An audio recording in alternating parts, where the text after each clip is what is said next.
Chapter 1. The Rise of Magadha in the Quiet Embrace of Dawn. A soft mist rises over the fertile lands of the Ganges Valley. The air is heavy with the scent of wet earth, as dew clings to the emerald leaves of the dense forest. Birds stir awake, their gentle calls piercing the stillness, a reminder that life here is eternal, flowing like the sacred river itself. This is Magadha, a land blessed by nature, cradled by the sacred waters of the Ganges. Here, the river does not simply flow. It breathes life into fields that stretch endlessly, lush and green. The soil is dark, rich, and generous, offering harvests that sustain the dreams of kingdoms. The forests are alive with the quiet rustle of trees and the secret songs of birds, while beyond, the mountains stand like silent guardians. But Magadha is more than just a place of beauty. It is a land with a pulse, a place where ancient villages nestle beneath towering banyan trees, where the smoke of hearth fires rises gently into the morning sky, and where the whispers of elders speak of gods and kings, of power and fate. In this cradle of civilization, rivers do not merely flow, they guide destinies, and it is here, in this sacred valley, that the seeds of something greater are sown. Kingdoms stir with ambition, their rulers eyeing the fertile plains and the wealth they promise. Fortified towns rise, their mud walls standing firm against the mists of time. Traders travel the winding river paths, their boats heavy with spices, gold, and stories. Priests chant ancient verses beneath sacred groves, calling upon the heavens for protection and power. Amid this quiet grandeur, a name begins to echo: Magadha, a land where the earth is blessed and the winds whisper of power. Yet to come. It is a realm awakening, where destiny lies hidden beneath the mist, waiting for those with the courage to seize it, the seeds of empire beneath the shade of the sacred Bodhi trees. A young king named Bimbisara dreams of a realm that stretches beyond the lush valleys of Magadha. Bimbisara is no ordinary ruler. His eyes, sharp as a falcon's, see more than mere wealth or power. They see the vast horizon, where kingdoms rise and fall like the tides of the sacred river. Bimbisara is wise beyond his years. He understands that strength is not merely born from the sword, but from alliances woven with care. He marries the princess of Kosala, a powerful neighboring kingdom, binding Magadha to a prosperous ally. Through diplomacy and marriage, he expands his realm without a single drop of bloodshed. But Bimbisara's ambition is not without struggle. His vision demands more land, more wealth, more power. His armies march, their shields shining beneath the bright sun. Villages are absorbed, their chieftains bowing before Magadha's might. Fortresses are built, their towers rising like silent sentinels against the sky. Yet, power is a restless companion. Within the sacred halls of his palace, whispers of betrayal begin to stir.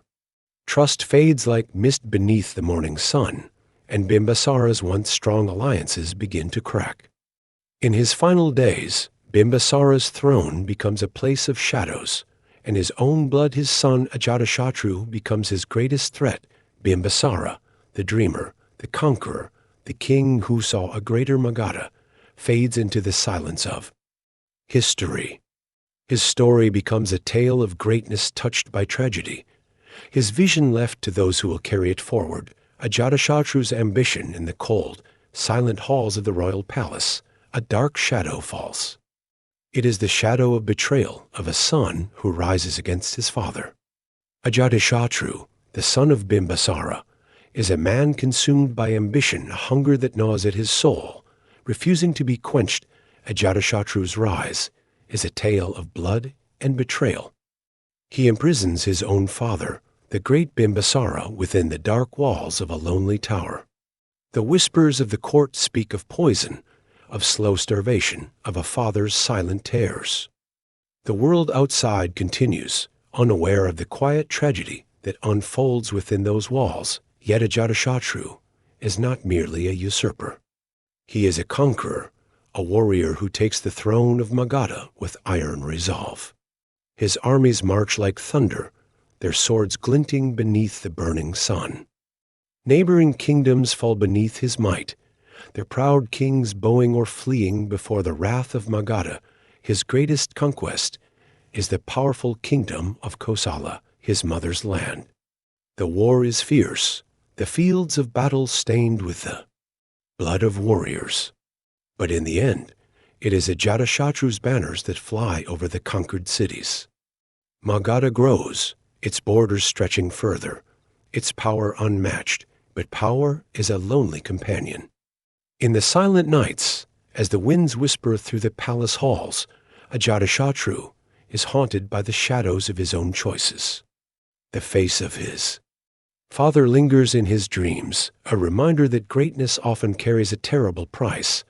The walls of Rajagriha beyond the mist-clad forests and the winding rivers, there rises a city of stone and strength, Rajagriha, the proud capital of Magadha. It is a city unlike any other, its towering walls a testament to power and ambition. Rajagriha is a place of wonder. Its streets are alive with the murmur of merchants, the chants of priests and the laughter of children.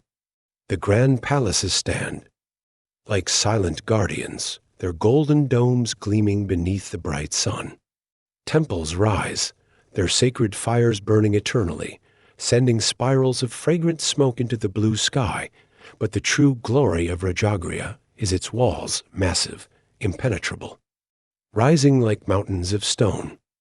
They are a symbol of Magadha's strength, a fortress city where kings dream of empire. Within these walls, the future of a mighty realm is quietly forged. Here, in the shadow of these towering defenses, kings scheme, priests pray, and warriors march. The city is alive with the quiet hum of destiny, a place where power is as constant as the sacred river that flows beyond its gates. Magadha has become more than just a fertile valley. It is a kingdom of strength, a realm of rising power, its name whispered with awe in distant lands. But in the stillness of the misty mornings, as the sun casts its first light upon the walls of Rajagriha, one truth remains: this is only the beginning. The rise of Magadha is a tale that has only begun, a story of ambition, betrayal, and greatness yet to come. Chapter 2. Chandragupta's origins. In the quiet depths of an ancient forest, where the thick canopy of leaves dances with the sunlight, a child is born. His cries mingle with the gentle rustle of leaves, carried away by the soft wind that whispers through towering trees. This is not a palace, nor a place of wealth. It is the wilderness, a land of shadow and light, where the call of distant birds and the murmur of hidden streams are the only witnesses to this humble birth. The child is named Chandragupta. His origins are veiled in legend, his lineage a mystery whispered in the silence of the woods. Some say he is the child of a humble clan, a tribe that lives in harmony with the forest's bounty. Others speak of a royal bloodline lost to the ages, a fallen family whose legacy now rests in the tiny hands of this newborn. But for now, he is only a child, a small, fragile life cradled by the gentle arms of his mother. As the years pass, the forest becomes his first world. Its towering trees are his shelter, its winding paths his playground. He learns to climb the strong branches, to drink from the cool, clear streams, to listen to the songs of birds that fill the morning air. His eyes, bright and curious, watch the world with quiet wonder. The wind carries the scent of damp earth, the sound of distant thunder, and the silent promise of a life yet to unfold. Chandragupta's spirit is unyielding, his heart wild like the forest itself. He runs with the other children beneath the emerald canopy, his laughter mingling with theirs, his feet light upon the soft earth. But even here, among the leaves and shadows, his gaze is different, sharp, searching, as though seeking something beyond the trees. And in this world of green and gold, A quiet fire is born within him, a flame of longing, of dreams that stretch beyond the forest's edge. A spark that will one day light the path to greatness. The sage of Takshashila, far from the sheltering forest, beyond the winding rivers and the open plains, stands a city of wisdom and wonder, Takshashila. Its walls are high, its temples grand, and its streets hum with the voices of scholars and students. Here, beneath the ancient towers, the young Chandragupta finds himself drawn, a boy of the wild, now among the whispering halls of knowledge, but it is not the marble pillars or the sacred shrines that shape his fate. It is a man, a sage, with sharp eyes and a mind like a blade. His name is Chanakya, a man of brilliance and bitterness, a teacher who has seen the darkness of power and the treachery of kings. His hair, wild and unkempt, is a stark contrast to the sharp clarity of his thoughts. Chanakya is a man wronged, a scholar betrayed by the very kingdom he once served. His heart is a storm, his mind a map of strategies and schemes. And when his gaze falls upon Chandragupta, this boy of curious eyes and fierce spirit, he sees more than just a child. He sees a spark, a promise, a weapon to be forged under the watchful eye of Chanakya.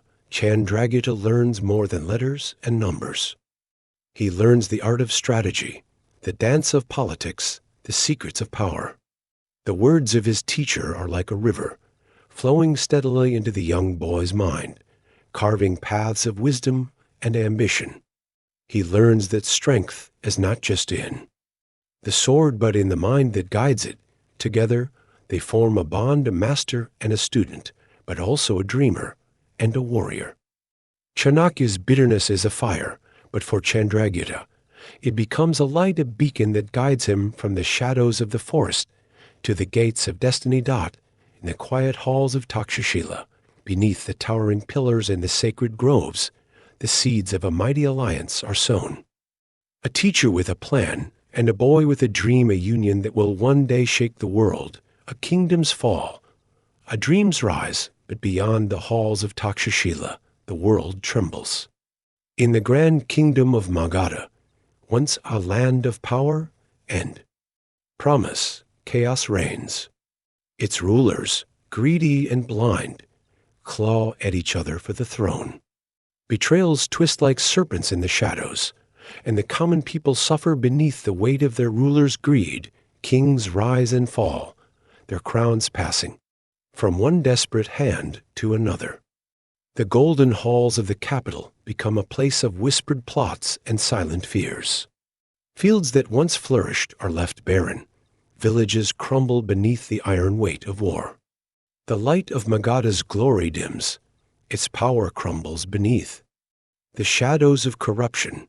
But where others see ruin, Chandragupta and Chanakya see opportunity. From their quiet sanctuary in Takshashila, they watch the chaos unfold. For Chanakya, it is a chance for vengeance, a chance to bring justice to the kingdom that wronged him. For Chandragupta, it is a dream of a unified land, of a realm that stretches beyond the broken borders of Magadha. But dreams alone are not enough. Chandragupta is still young, still a boy who must become a leader. Yet his spirit is fierce, his heart unyielding, and with Chanakya's wisdom as his guide, he begins to gather those who are willing to follow. Warriors, farmers, men who have lost faith in the corrupt kings of Magadha, they become his allies. Drawn to the flame of his ambition, the boy of the forest has become a leader, his dream a quiet storm that begins to stir in the shadows of a dying kingdom, the march of the young conqueror. And so, beneath the soft light of dawn, the earth trembles beneath the march of feet. A young man walks at the head of a growing army, his armor gleaming beneath the morning sun, his eyes bright with purpose. Chandragupta, once a child of the forest, now a leader of men, they march through the misty valleys, their footsteps quiet but resolute. Villages watch with silent awe as the young conqueror and his followers pass, their banners rising like whispers of a new dawn. The winds carry his name Chandragupta, the dreamer turned warrior, but it is not just his strength that draws men to his side. It is his vision, a dream of a land united, of a kingdom ruled not by greed, but by wisdom and strength. A land where justice is more than a word, where the powerful do not prey upon the weak. In the heart of his army rides Chanakya, his teacher, his guide. His eyes are sharp, his mind a storm of plans and strategies. Together, they are a force, wisdom and strength, strategy and courage.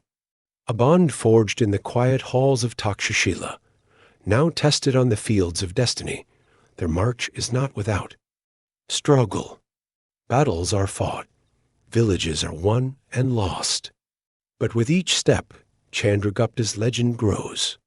His voice becomes a promise, his sword a beacon.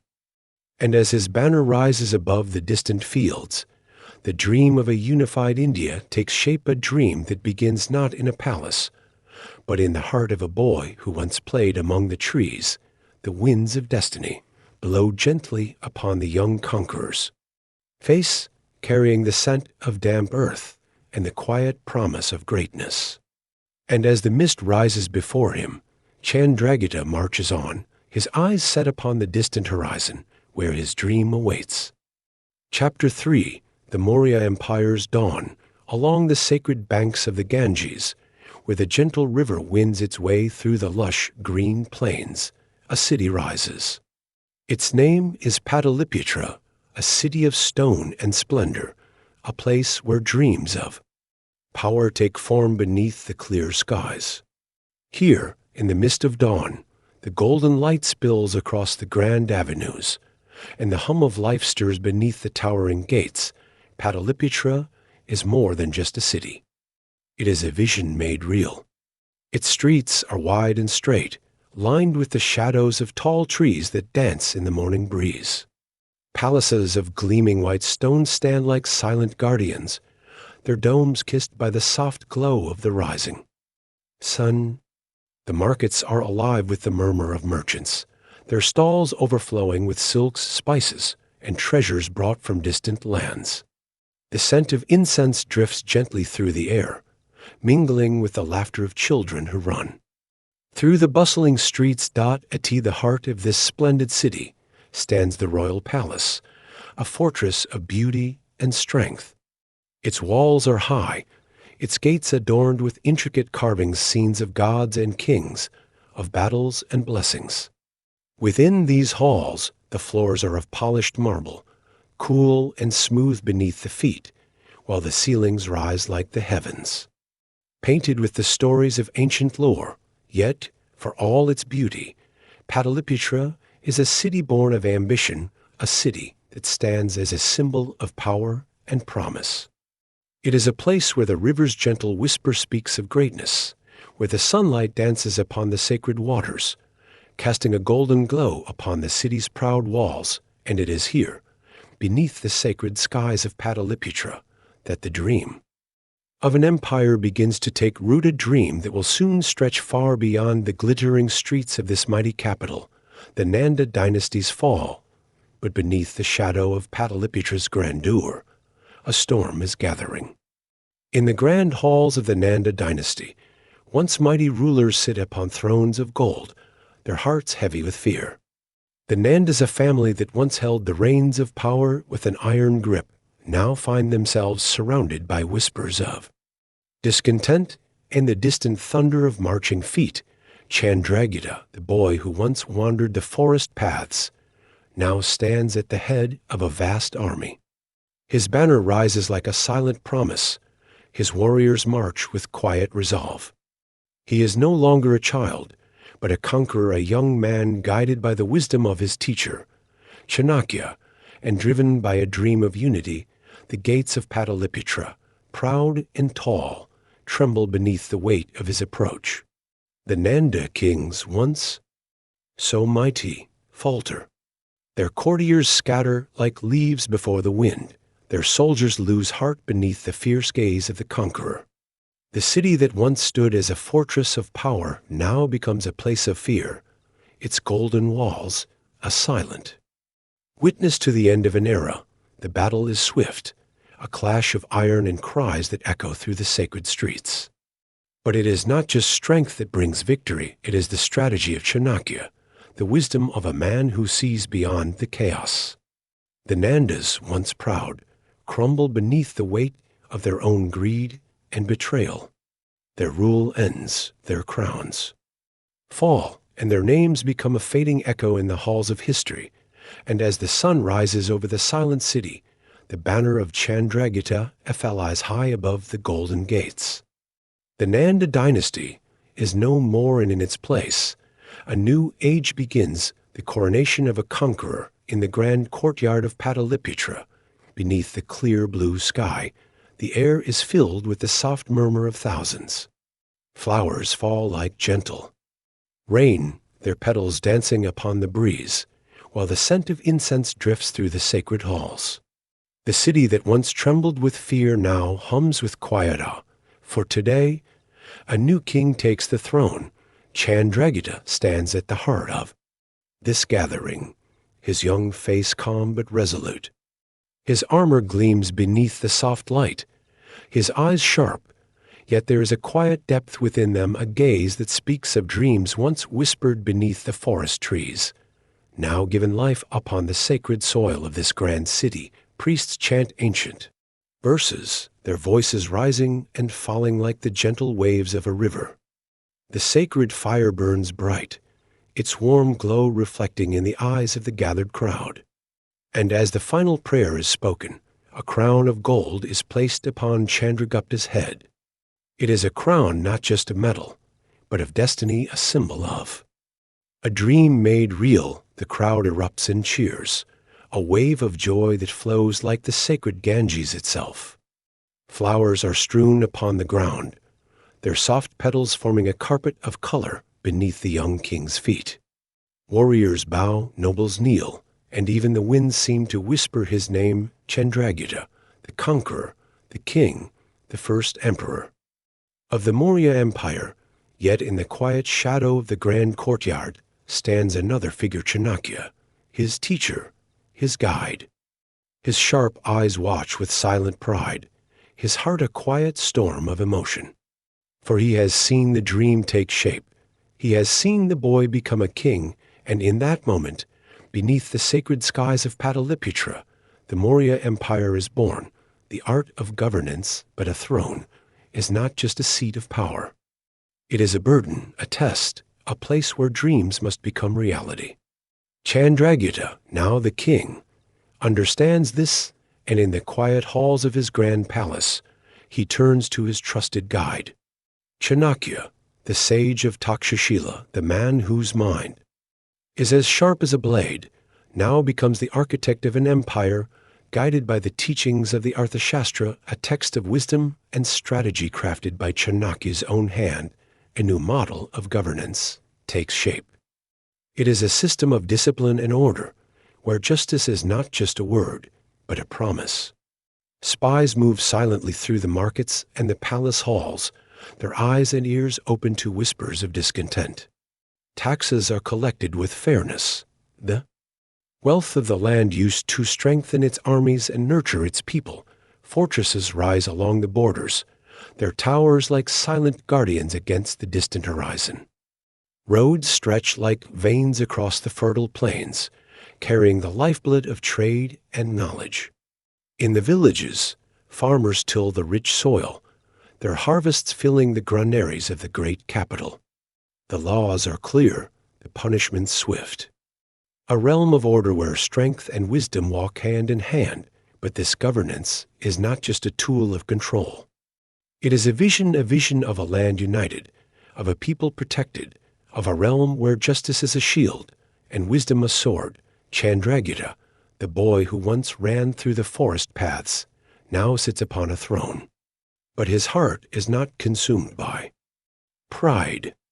His eyes, sharp and clear, look beyond the walls of his grand city to the distant mountains, the lush valleys, and the countless villages where his people live. he is not just a conqueror. He is a protector, a dreamer whose vision stretches across the fertile plains of his mighty empire, and as the soft light of dusk falls upon the glittering city of Pataliputra, the sacred river flows gently by. Its quiet whispers a song of greatness. Yet to come. The Maurya Empire has risen, a dream made real, a legacy born beneath the sacred skies. Chapter 4. The War with Seleucus, beyond the towering mountains of the northwest, where the rugged peaks touch the heavens and the mist dances with the wind, another great power stirs. It is a land of ancient kings and storied warriors, a land that once knelt beneath the banners of Alexander the Great. But now, in the shadow of his legacy, a new conqueror rises, Seleucus I Nicator, a general turned king, a man whose gaze is fixed upon the eastern lands. Seleucus is no mere warlord. His armies are a force of iron and discipline, their banners bright beneath the burning sun. His soldiers march with the quiet rhythm of a thunderstorm, their spears like a forest of steel, their armor gleaming like silver beneath the clear sky. From the bustling cities of Persia to the distant banks of the Indus, his power stretches like a shadow, but even the greatest of empires have horizons yet to conquer. Beyond the mountains, beyond the rivers, there lies another realm, a vast and fertile land where the Ganges flows, where temples rise like silent witnesses to the gods. It is a realm ruled by Chandragupta Maurya, a king whose name whispers like the wind across the plains of India. Seleucus, driven by the dreams of a new conquest, marches east. His eyes are sharp, his heart filled with the fierce pride of a conqueror. His banners rise against the sky, the silver star of his house shining bright. The mountains echo with the march of his armies, the earth trembling beneath the weight of iron-clad feet, but on the other side of those mountains, beneath the shadow of ancient forests and the whispering winds of the Ganges, another power gathers. Chandragupta, the young conqueror who once walked the forest paths, now stands as the ruler of a mighty realm. His armies are vast, his warriors fierce.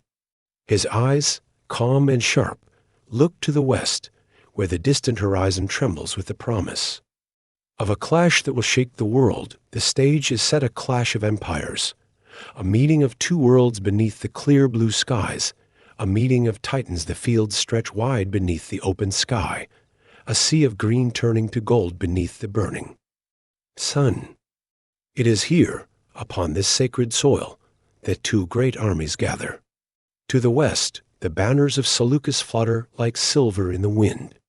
His phalanxes stand firm, their shields a shining wall, their spears a forest of death. War elephants march. At the front, their great forms towering above the ranks, their tusks glinting like curved swords. On the other side, the earth trembles with the march of Chandragupta's warriors. They are a tide of steel and strength, their chariots rolling like thunder across the fields, their archers ready with arrows that whisper through the wind. At their head rides Chandragupta, his armor gleaming, his gaze steady and calm. By his side stands Chanakya, his guide and mentor, his sharp eyes watching the horizon. The air is thick with tension, the sky a silent witness to the coming storm. The two armies stand like opposing tides, the quiet wind their only voice. And then, with a cry that pierces the stillness, the battle begins. The clash is fierce. The earth shakes beneath the charge of war elephants, their great forms crashing through the lines. Swords flash beneath the burning sun, shields shatter beneath the weight of iron. The cries of men rise like a wave, their voices lost in the storm of war. Seleucus, a seasoned general, commands his troops with the calm of a master. His phalanxes move like a living wall, their spears a deadly forest. His horsemen sweep across the field, their blades like silver streaks against the sky. But Chandragupta is not just a warrior, he is a strategist, a leader who sees beyond the chaos. His chariots dance like shadows, His archers rain death upon the advancing lines. The battle is fierce, a dance of strength and strategy, of courage and fear. But in the end, it is not just might that decides the day.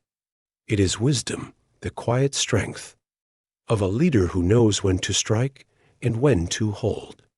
And as the sun begins to set upon the blood-stained fields, it is clear the tide has turned. Seleucus, the conqueror of the West, finds himself facing an enemy he cannot break.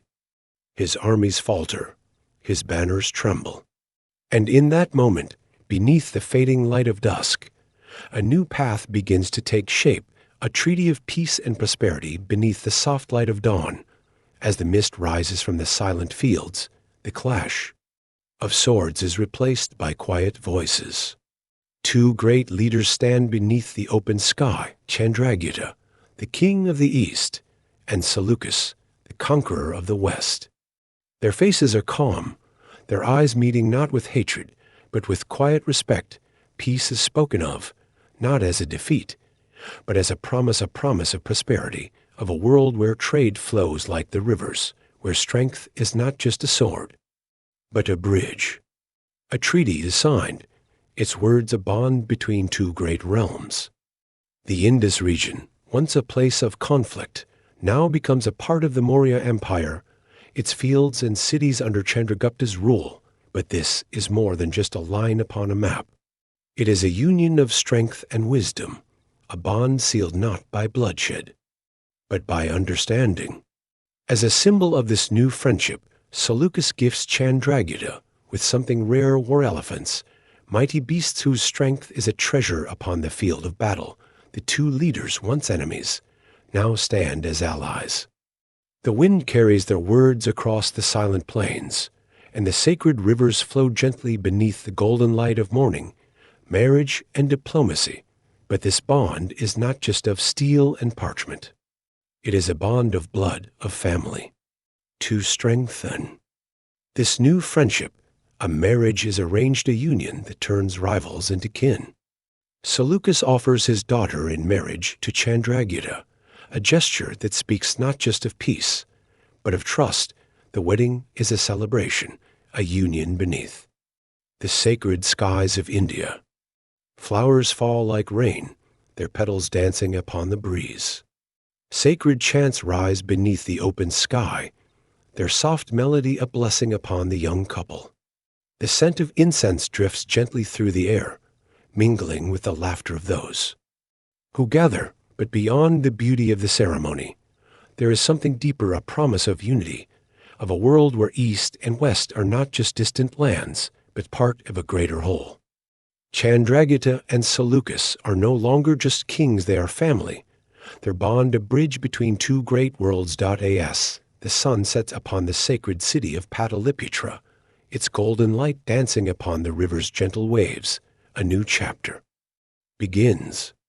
A chapter not just of conquest, but of peace, of a world where the clash of empires gives way to the quiet strength of friendship, and beneath the silent stars, the sacred river flows, its quiet whispers a song of greatness, of two worlds united beneath the vast, silent sky. Chapter 5. Ashoka, the heir of power, in the grand halls of Pataliputra, where marble floors shimmer beneath the warm light of the sun, a child is born. His name is Ashoka. He is not the first son of the mighty Maurya dynasty, nor the one most cherished by the court. But there is a quiet fire in his eyes, a spark that whispers of a destiny yet to unfold. Ashoka grows beneath the shadow of greatness. The grand city of Pataliputra, with its towering walls and bustling markets, becomes his world. He watches the noble courtiers speak with grace, their words a dance of power and pride. He sees the armies march beneath the golden banners of the Maurya Empire, their iron shields glinting beneath the morning sun. And he listens, quietly, to the stories of his forefathers, of Chandragupta, the conqueror, and Bindusara, the wise ruler. But the shadow of greatness is a heavy one, and Ashoka is not a child content with quiet admiration. He is restless, his spirit wild like the wind that sweeps across the Ganges. As the days pass, his curiosity grows. He wanders the streets of the grand city, watching the traders barter, the priests chant their sacred verses, and the common people speak of their hopes and fears, and like his brothers, who find comfort in the luxury of the palace, Ashoka is drawn to the world beyond its walls. His heart is fierce, his gaze sharp. He trains with the sword, his young hands learning the weight of steel, his feet light upon the ground. He studies the teachings of his ancestors, but his mind is not content with quiet obedience. Questions rise within him, burning like silent flames. As he grows, the quiet whispers of the court speak of his strength, his fierce spirit. Some call him brilliant, a boy with the mind of a king. Others speak of his temper, a fire that cannot be tamed. But Ashoka is more than the words of others. He is a storm, silent and calm, but fierce beneath the surface, and as the grand halls of Pataliputra echo with the whispers of power, a quiet promise begins to take shape, a promise of a young prince whose name will one day be known across the world. The test of battle, but a prince's worth, is not measured by his birth, but by his courage, by the fire that burns within him when the storm of war descends. For Ashoka, the call of battle comes like a fierce wind, a test that will shape the man he is destined to become, beyond the fertile plains of the Ganges, beyond the shadow of the grand city. Rebellions stir. Distant provinces rise in defiance, their banners lifted against the mighty Maurya Empire. The earth trembles beneath the march of warriors, the air filled with the cries of those who would tear the realm apart. And it is here, in this chaos, that Ashoka finds his calling. Sent by his father, Emperor Bindusara, he rides at the head of an army, his armor gleaming beneath the burning sun, his sword a promise of strength. His gaze is sharp, his voice calm, yet beneath his quiet demeanor, a fierce fire burns. The battles are brutal. Villages burn beneath the orange light of dawn. The cries of warriors rise like a storm. Ashoka's forces sweep through the fields, his chariots crashing like thunder upon the rebel lines. His sword rises and falls, its edge sharp with the weight of iron and fate. But it is not just his strength that makes him feared. It is his ruthlessness, a fierce resolve that knows no mercy. Those who rise against him are crushed, their banners torn, their cries lost in the wind. Cities that once defied the empire now tremble at the whisper of his name. In the eyes of his soldiers, he becomes a force of nature, a warrior whose courage is matched only by his unyielding will. Yet beneath the fierce mask of the conqueror, there is something more, a shadow that grows with each battle, a silent question that lingers in the depths of his soul. But the winds of war leave no time for quiet reflection. The storm rages on, and Ashoka stands at its heart, a war of succession. But peace is a fragile dream, and in the grand halls of Pataliputra, shadows begin to gather. Emperor Bindusara, the wise ruler who guided the Maurya Empire with a steady hand, passes from this world. His death is a silent storm, a darkness that falls upon the realm, and with it comes a new storm, a storm of ambition, of brothers who rise against brothers, their swords drawn in the shadow of the golden throne. The court, once a place of order and grace, becomes a place of whispered plots and silent fears. Allies become rivals.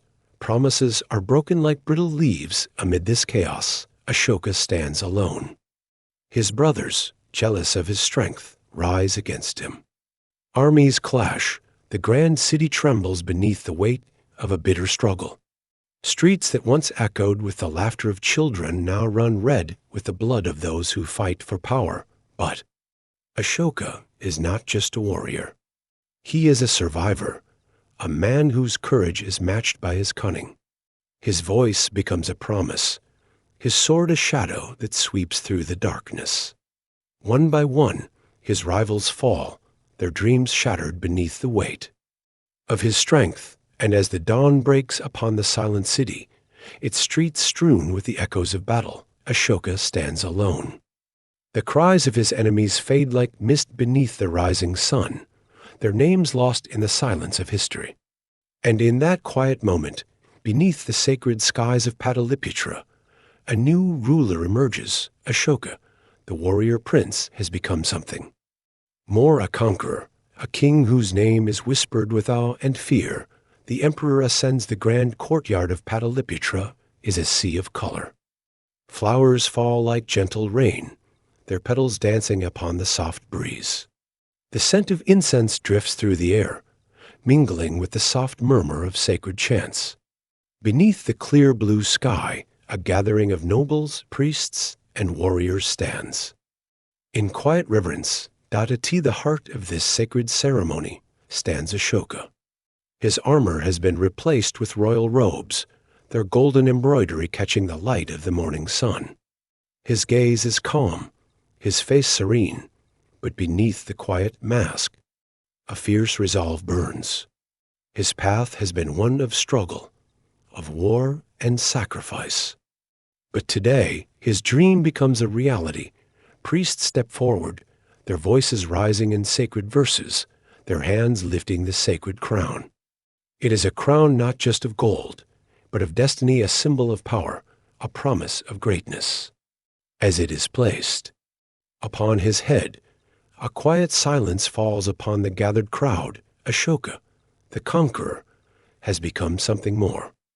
He is now the emperor, the ruler of a mighty realm, a land of rivers and mountains, of villages and grand cities, where the whisper of the Ganges flows like a song of eternity. The crowd erupts in cheers, a wave of joy that rises like a gentle breeze. Warriors bow, nobles kneel, and even the winds seem to whisper his name. Ashoka, the name that will one day be known not just as a conqueror, but as a king whose heart would one day be touched by wisdom, a ruler who would transform the world. But for now, beneath the golden light of the morning sun, he stands as the emperor, a figure of strength, a dream made real. And as the soft light of dawn bathes the grand city of Pataliputra, the sacred river flows gently by. Its quiet whispers a song of greatness yet to come. The Maurya Empire is now in the hands of Ashoka, a man whose journey has only just begun. Chapter 6. The Kalinga, or a turning point. There was once a land known as Kalinga, a realm of green fields and quiet rivers, where the gentle winds carried the scent of wild blossoms, and the sea whispered softly against the golden shores. Kalinga was a land of peace, a kingdom whose people lived by the rhythm of the earth. Farmers tilled the fertile soil, their hands rich with the gift of harvest. Merchants sailed the gentle waves, their boats laden with spices, silks, and stories. From distant lands, the mountains stood as silent guardians, their peaks wrapped in mist, while beneath the tall trees, children ran, their laughter a quiet melody upon the wind. But peace is a fragile dream. And for Kalinga, that dream was shattered beneath the shadow of war. Across the plains, beneath the burning sun, a mighty force began to gather. Banners rose like silent promises, their golden emblems bright against the clear blue sky. Armored warriors marched with quiet resolve, their shields a forest of steel, their swords a silver storm. And at their head rode Ashoka, the emperor of the mighty Maurya Empire, a conqueror whose gaze was fierce and unyielding. Ashoka was not a man who knew defeat. His armies had swept across the vast plains of India, their march a silent thunder, their victories countless. And now his eyes turned to Kalinga, a land of independence, a kingdom that stood beyond his realm. To Ashoka, it was a realm that defied the vast Maurya Empire, a kingdom whose freedom became a quiet challenge. The march was long, the rivers crossed, the forests left behind. Villages trembled beneath the shadow of the advancing army, their fields left empty, their homes silent beneath the growing fear. And as the banners of the Maurya Empire rose above the horizon, the people of Kalinga stood ready farmers with their simple spears, warriors with their ancient blades, their hearts fierce with the courage of those who have nothing but their freedom. The earth trembled beneath the march of war. The blue skies turned dark with the smoke of burning fields, and the green meadows became a sea of shadows. Peace was swept away like leaves before a storm, and Kalinga, once a realm of quiet beauty, became a place of blood and iron, the horror of victory. The battle was fierce. The air was thick with the clash of swords, the cries of the wounded, and the silent fall of arrows. Warriors charged like waves against the shore, their shields breaking beneath the weight of iron, their cries lost in the thunder of war. The rivers ran red, the fields were trampled beneath the march of men. The sky was a veil of smoke, the sun a pale ghost in the storm, but Ashoka's armies were mighty, their strength the flood that swept across the fields. The warriors of Kalinga fought with a fierce courage, their spears like shadows, their shields a thin wall against the tide. But courage alone could not hold back the storm. One by one they fell, their cries lost beneath the iron rain. When the sun finally set upon the silent fields, the air was filled with the scent of burning wood, the smoke rising like a silent prayer. The rivers were choked with the fallen, there, silent faces staring up at the pale sky. The green fields of Kalinga had become a grave, the whispers of peace replaced by the stillness of death. Ashoka, the conqueror, rode across the blood-stained fields. His eyes, once fierce, were now silent, a calm gaze that fell upon the quiet shadows of the dead. He had won. His banners rose above the silent villages. His warriors stood victorious beneath the open sky. But in the stillness of that quiet evening, as the winds carried the scent of smoke and the cries of the dying faded into silence, something changed. Ashoka looked upon the silent faces of the fallen, the shattered shields, the burning homes. The laughter of children, once a melody upon the wind, was gone. The fields that once danced beneath the golden sun were now a place of shadows. And in that silence, a quiet horror washed over him. Victory had become a curse. Power had become a weight. And the name of Ashoka, the conqueror, now whispered with fear, not with awe. The emperor's awakening. The days passed like quiet shadows. The grand halls of Pataliputra, once a place of pride and power, now felt like a silent prison. Ashoka walked beneath the marble columns, his gaze distant, his heart heavy. The laughter of his court became a quiet murmur, the feast a hollow dance of joy. The world around him was bright, but his soul was wrapped in shadow. Each night, as the stars shimmered like silver tears upon the silent sky, the dreams would come.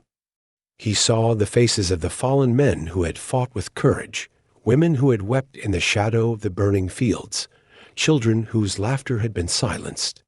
Their eyes, quiet and still, seemed to follow him, their silence a storm that whispered within his soul. Haunted by these visions, Ashoka turned to the teachings of the wise. And in the quiet halls of his palace, beneath the shade of the sacred trees, he found a voice of peace. It was the voice of Buddhism, a teaching of compassion, of wisdom, of a life guided by kindness and understanding. The teachings of the Buddha spoke not of power, but of peace. They spoke of the suffering that comes from desire, of the quiet strength that comes from love. And in those quiet verses, Ashoka found something he had lost: a sense of purpose, a light that whispered through the darkness of his soul. And no longer did he see himself as a conqueror. No longer did he dream of victories won with the sword.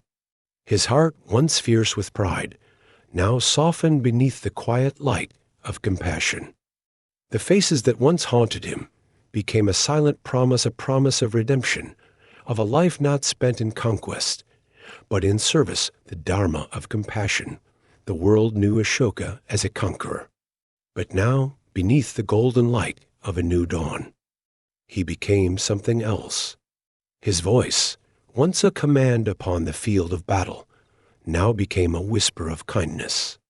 His banners, once a symbol of power, now rose as a promise of peace. Ashoka declared his devotion to the Dharma, the path of righteousness, of kindness, of wisdom.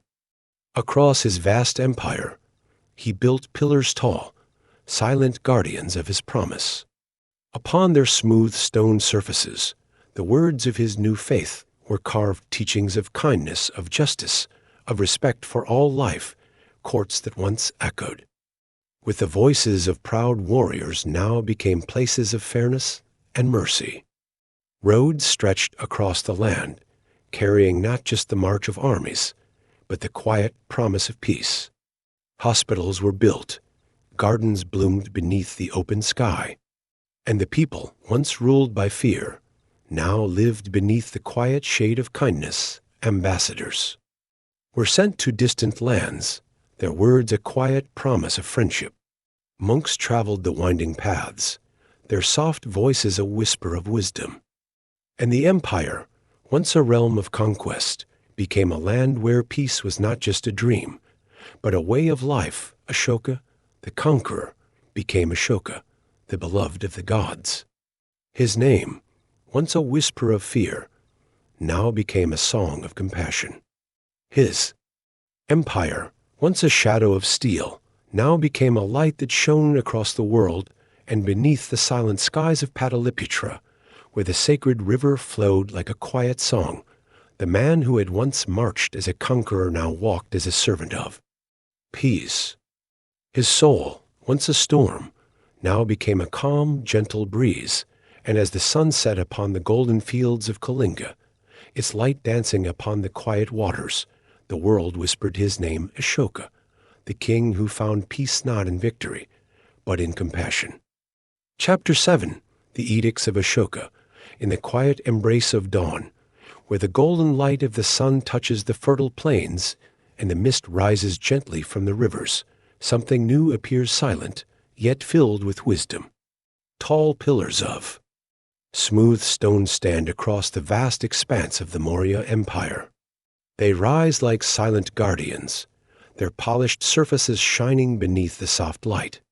Carved upon them are words that whisper with the voice of a king, but speak with the soul of a sage. These are the edicts of Ashoka, messages of compassion, of justice, of peace. The emperor who once marched at the head of mighty armies now speaks through these silent pillars. His voice is no longer a command of conquest, but a promise of kindness. His words are carved not with the iron of a sword, but with the gentle touch of wisdom. The pillars stand in bustling cities where merchants trade spices and silks, where the hum of life is a quiet melody. They rise in quiet villages where farmers till the dark soil, their hands stained with the rich gift of the earth.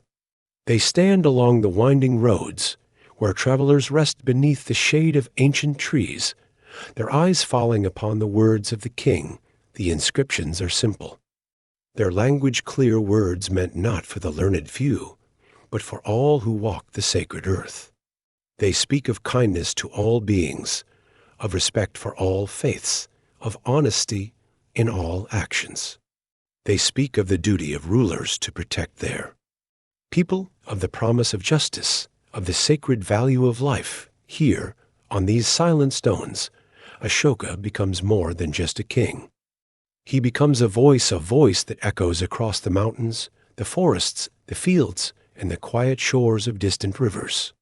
He is not just a ruler of men, but a guide, a teacher whose lessons are carved upon the face of time.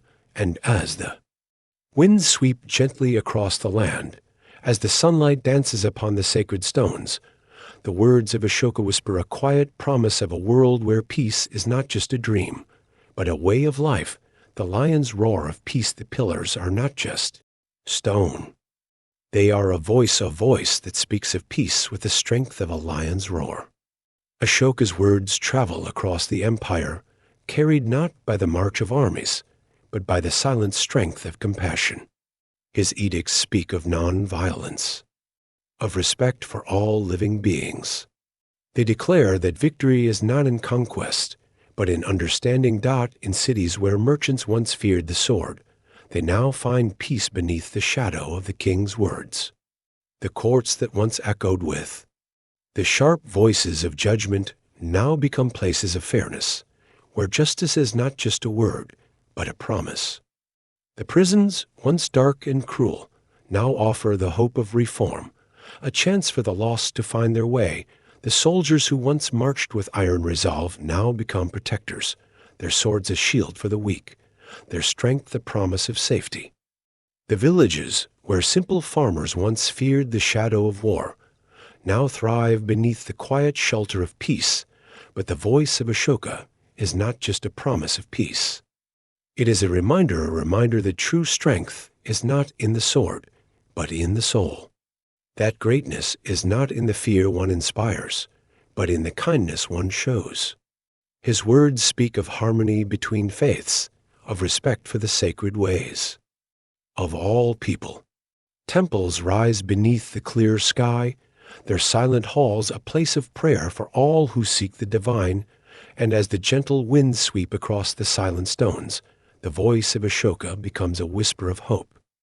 A hope that peace is not just an ideal, but a path walked not by the strong alone, but by all who dream of a better world, a messenger of Dharma.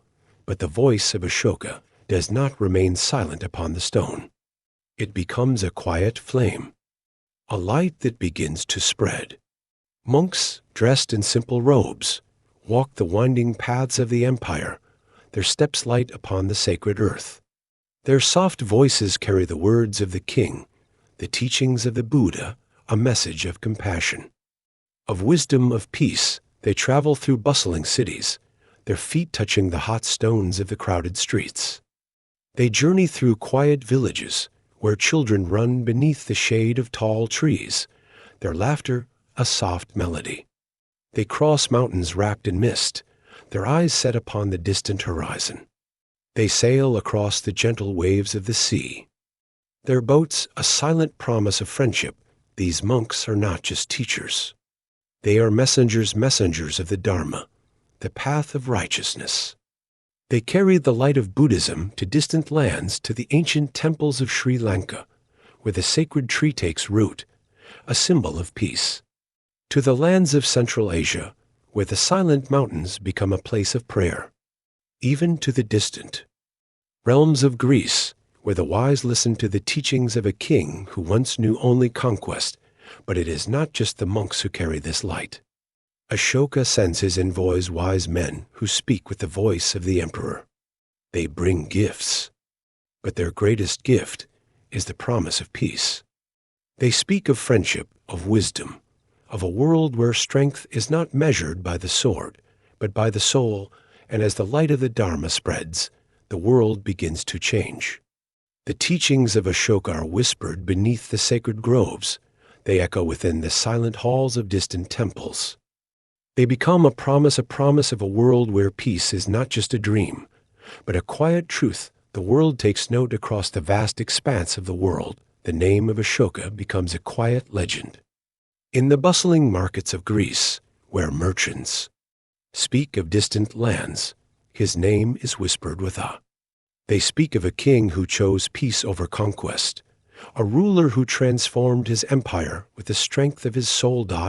In the silent forests of Sri Lanka, monks speak of the sacred tree, a gift from Ashoka, a promise of wisdom that blooms beneath the clear sky. In the distant mountains of Central Asia, travelers speak of the Dharma, the path of peace that flows like a gentle river, a gift from a king who once knew only the storm of war. Even in the distant cities of Persia, where the grand halls echo with the voices of scholars, the story of Ashoka becomes a tale of wonder, a tale of a conqueror who became a teacher, of an emperor whose power was not just in his armies, but in his kindness, and beneath the sacred skies of India, where the Ganges flows like a quiet song. The name of Ashoka is not just a name. It is a promise of a world where peace is more than a dream, where strength is measured not by the sword, but by the soul. His pillars stand tall, their silent words a voice that speaks across the ages. His monks walk the quiet paths, their soft voices a whisper of wisdom. And his empire, once a realm of conquest, becomes a light that shines upon the world. Ashoka, the king who chose compassion over conquest, the emperor whose voice still whispers upon the silent wind, a light that will never fade. Chapter 8. The Golden Age of the Maurya Empire. In the heart of the vast Maurya Empire, there stands a city that shines like a jewel beneath the sacred sky. Pataliputra, a city of wealth and wisdom, where the Ganges River flows gently along. Its walls, carrying with it the quiet whispers of distant lands. Here, beneath the soft light of dawn, the grand avenues stretch wide, lined with tall trees whose leaves dance in the morning breeze. Pataliputra is more than just a city. It is a symbol of prosperity, a place where the hum of life is a quiet melody that flows through the bustling streets. Merchants from distant lands gather here, their boats heavy with spices, silks, and treasures. The markets are a sea of colors, where the scent of fresh flowers mingles with the rich aroma of incense, and the quiet murmur of trade rises beneath. The shade of ancient arches, grand palaces rise beneath the clear sky, their domes gleaming in the sunlight, their walls adorned with intricate carvings that speak of gods and legends. Sacred temples stand as silent guardians, their halls filled with the soft glow of sacred lamps, their pillars rising like silent prayers. Monasteries, quiet and serene, offer a place of peace for those who seek wisdom, but Pataliputra is not just a place of wealth. It is a place of learning, a center where the wise and the curious gather. Scholars walk beneath the shaded courtyards, their robes flowing softly, their voices a quiet murmur of knowledge. The libraries are filled with ancient scrolls, their delicate pages filled with the wisdom of ages, teachings of philosophy, science, and the sacred verses of the Vedas. Beyond the city, the great roads of the empire stretch like veins across the fertile plains. They carry not just merchants and warriors, but the quiet promise of knowledge, the silent gift of wisdom. Villages thrive beneath the shade of tall trees, their fields lush with green, their rivers gentle and clear. Pataliputra is the heart of a mighty realm, but it is also a place of light, a beacon of prosperity, a city where wealth and wisdom walk side by side, scholars and scribes in the quiet halls of learning, where the soft light of the morning sun touches the smooth walls. The voices of scholars rise like a gentle breeze. They speak of numbers of stars that dance across the night, sky of the ancient verses that whisper of gods and kings. They are mathematicians, philosophers, physicians' minds that shine like silent stars in the vast sky of wisdom. The great university of Takshashila stands as a place of wonder, its courtyards filled with the murmur of students who come from distant lands. Here, young minds learn the art of calculation, the secrets of medicine, the wisdom of the sacred texts. They speak of the earth and the heavens, of the body and the soul. Their teachers, wise and patient, guide them like gentle rivers that carve paths of knowledge. Astronomers gaze at the silent sky, their eyes tracing the silent dance of the stars. They map the heavens, their charts a quiet promise of understanding, a light that shines upon the darkness of ignorance. Physicians study the secrets of life, their hands gentle upon the wounded, their knowledge a gift that heals. Scribes, with their careful hands, copy the sacred texts, their delicate brushes, tracing the ancient verses upon smooth leaves. The words of the Vedas, the teachings of the Buddha, the wisdom of Chanakya's Arthashastra, they all find a home upon the quiet pages, a gift preserved for the ages to come. Philosophers gather beneath the shade of tall trees, their voices a soft murmur of questions and answers. They speak of the soul, of the nature of truth, of the quiet strength that lies within kindness. They debate with gentle smiles, their words a dance of wisdom, their thoughts a quiet light that touches the soul, and as the gentle winds sweep across the land, the wisdom of these scholars spreads like a soft light, touching not just the grand halls of Pataliputra, but the quiet villages, the distant mountains, the silent forests. Their words become a river of knowledge that flows through the heart of the Maurya Empire, the bloom of art and architecture. But wisdom is not just a gift of the mind. It is a light that takes form, a beauty that rises in the form of art and architecture. Across the Maurya Empire, the silent hands of artisans create wonders. Temples rise beneath the clear sky, their walls adorned with delicate carvings that speak of gods and heroes. The sacred halls are filled with the soft glow of lamps, their quiet light a prayer that dances upon the cool stone. Monasteries, quiet and serene, become places of peace. Their walls rise like silent guardians, their courtyards filled with the scent of fresh flowers. The soft sound of chanting drifts through the air, a gentle whisper of devotion, a song of peace that touches the soul. Grand palaces stand like silent mountains, their domes gleaming in the sunlight. The walls are adorned with murals, their colors bright and warm, their stories a silent dance of legends. The gardens bloom with wild flowers, their petals a carpet of color beneath the soft light of the morning. Sculptors carve the sacred images of the Buddha, their hands gentle upon the cool stone. The face of the enlightened one, serene and calm, becomes a silent promise of peace. The quiet gaze, the gentle smile, they speak of wisdom, of compassion, of a light that shines within the soul. Even the humble pottery of the villages becomes a gift of beauty. The soft clay, shaped by the hands of skilled artisans, becomes delicate bowls, their surfaces painted with gentle patterns, leaves that dance, birds that sing, flowers that bloom. Art is not just a decoration. It is a voice that speaks of beauty, of faith, of the silent strength of the soul. And across the Maurya Empire, this voice rises, a quiet song of color and light that touches the heart, the people's prosperity. But the true strength of an empire is not in its walls, nor in its temples. It is in its people, the farmers who till the dark soil, their hands rich with the gift of the earth. The merchants who walk the bustling markets, their quiet voices a song of trade. The artisans who shape the soft clay, their gentle hands. A gift of beauty, the farmers of the Maurya Empire live beneath the gentle light of peace. Their fields are lush, their harvests generous. The rivers flow with quiet strength, their waters a gift that nourishes the rich soil. The granaries are filled, their cool halls a promise of plenty. Even in times of need, the merchants, with their colorful stalls, thrive beneath the shade of the bustling markets. Their boats sail the gentle rivers, their caravans walk the grand roads. Spices, silks, precious stones, the treasures of distant lands become a gift to the people of the empire.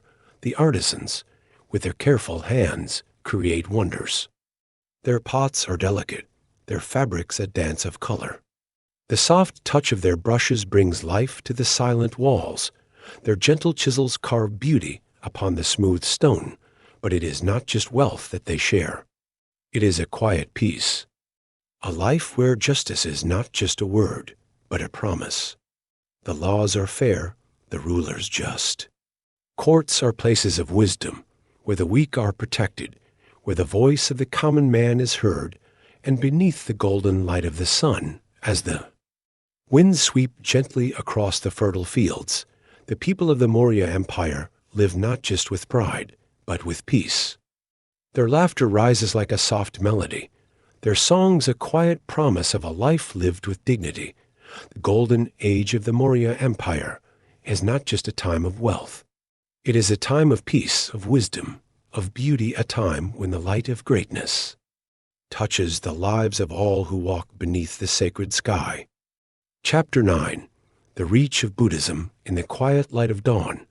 As the soft mist rises from the sacred rivers, and the sky blushes with the first touch of morning, a gentle journey begins. Across the winding paths of the Maurya Empire, along the quiet rivers and beneath the shade of ancient trees, they walk the monks of Buddhism. Wrapped in simple robes of soft saffron, their bare feet touch the cool earth. Their gaze calm, their steps light, they are messengers of peace, carriers of a gentle light that shines not with the strength of swords, but with the warmth of compassion. Their journey is not one of conquest, but of kindness. They walk through bustling cities, where the hum of markets rises like a quiet melody. They pass through silent forests, where the tall trees whisper with the gentle touch of the wind.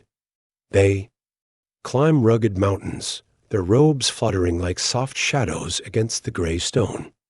They sail across the gentle waves of distant seas, their small boats drifting like silent dreams upon the clear waters. In their quiet voices, they carry the teachings of the Buddha, a message of wisdom, of peace, of love for all beings. They speak of the Four Noble Truths, the Eightfold Path, the quiet promise of a life lived with kindness and understanding. They sit beneath the shade of ancient trees, their soft voices a gentle murmur that touches the hearts of those who gather, farmers. Their hands stained with the rich soil, pause to listen, their weary faces softening beneath the gentle words. Merchants, their boats heavy with treasures, find peace in the quiet promise of wisdom. Children, their laughter like a gentle breeze, sit wide-eyed, their hearts touched by the soft light of compassion. The monks carry no swords, they wear no crowns.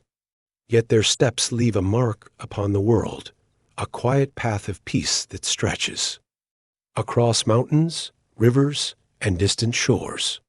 They are not conquerors, but guides.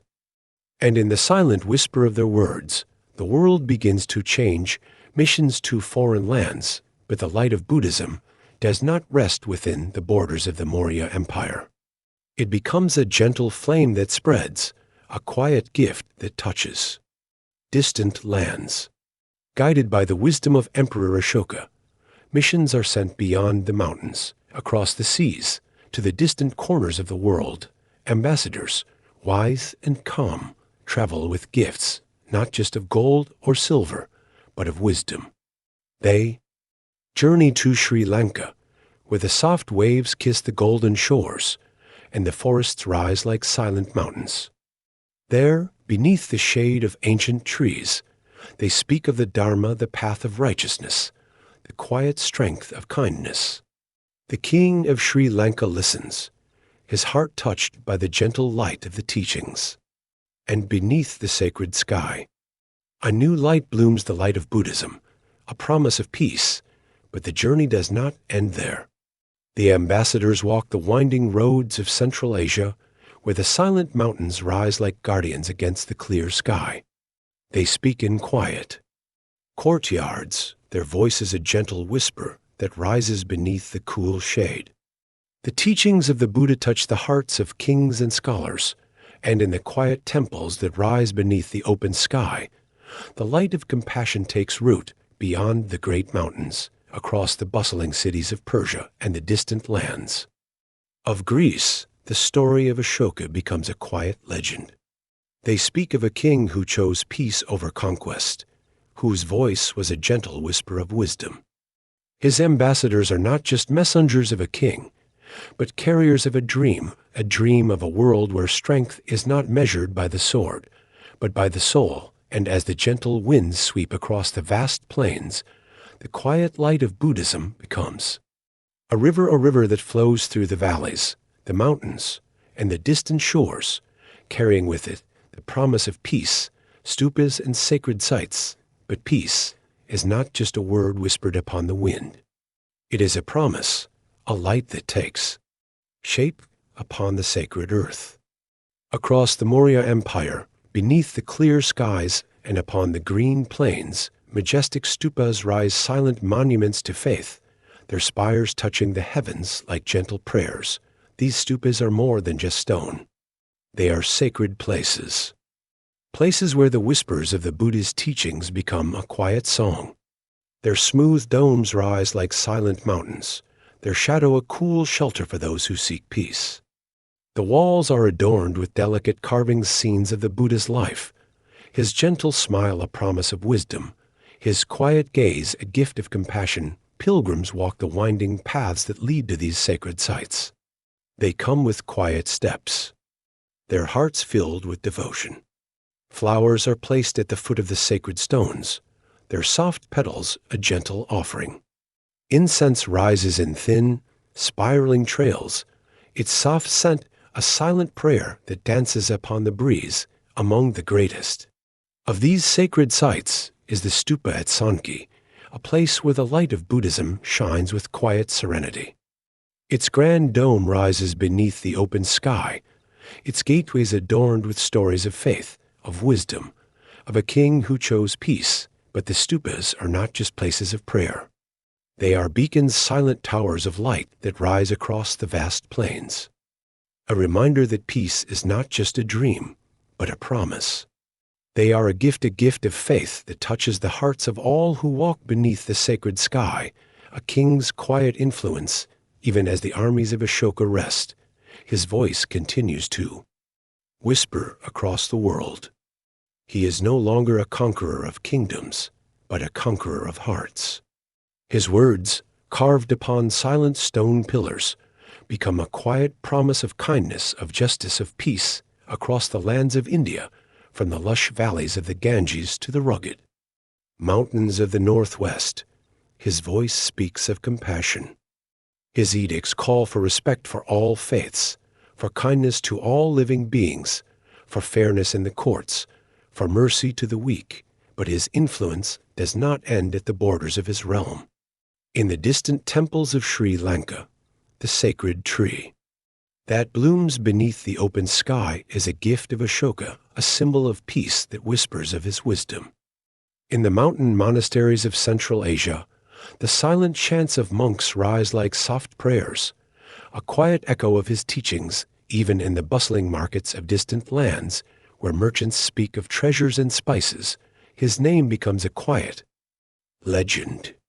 They speak of a king who chose kindness over cruelty, a ruler whose strength was not in his armies, but in his heart.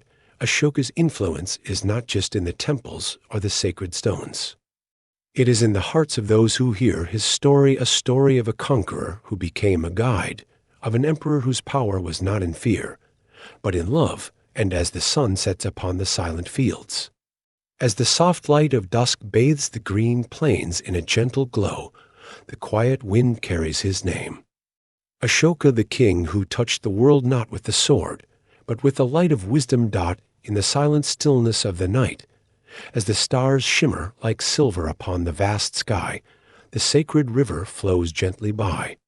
Its quiet whispers are a song of peace, a soft melody that carries the promise of a king who chose a different path, a king whose light will never fade. Chapter 10. The administration of an empire. In the vast expanse of the Maurya Empire, where rivers flow like silver threads across fertile plains, and mountains rise like silent guardians beneath the sacred sky, there exists a quiet order. This is not just a land of grand cities and sacred temples.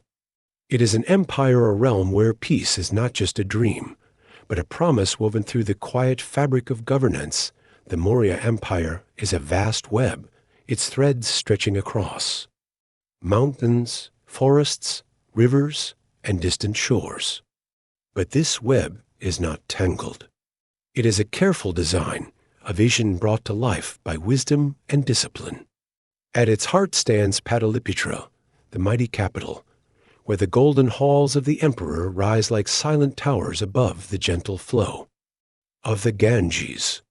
But beyond the walls of this grand city, the empire is divided, a realm of provinces, each a world of its own, yet all bound by the light of a single throne. Each province is a quiet realm beneath the gentle shade of the Maurya Empire.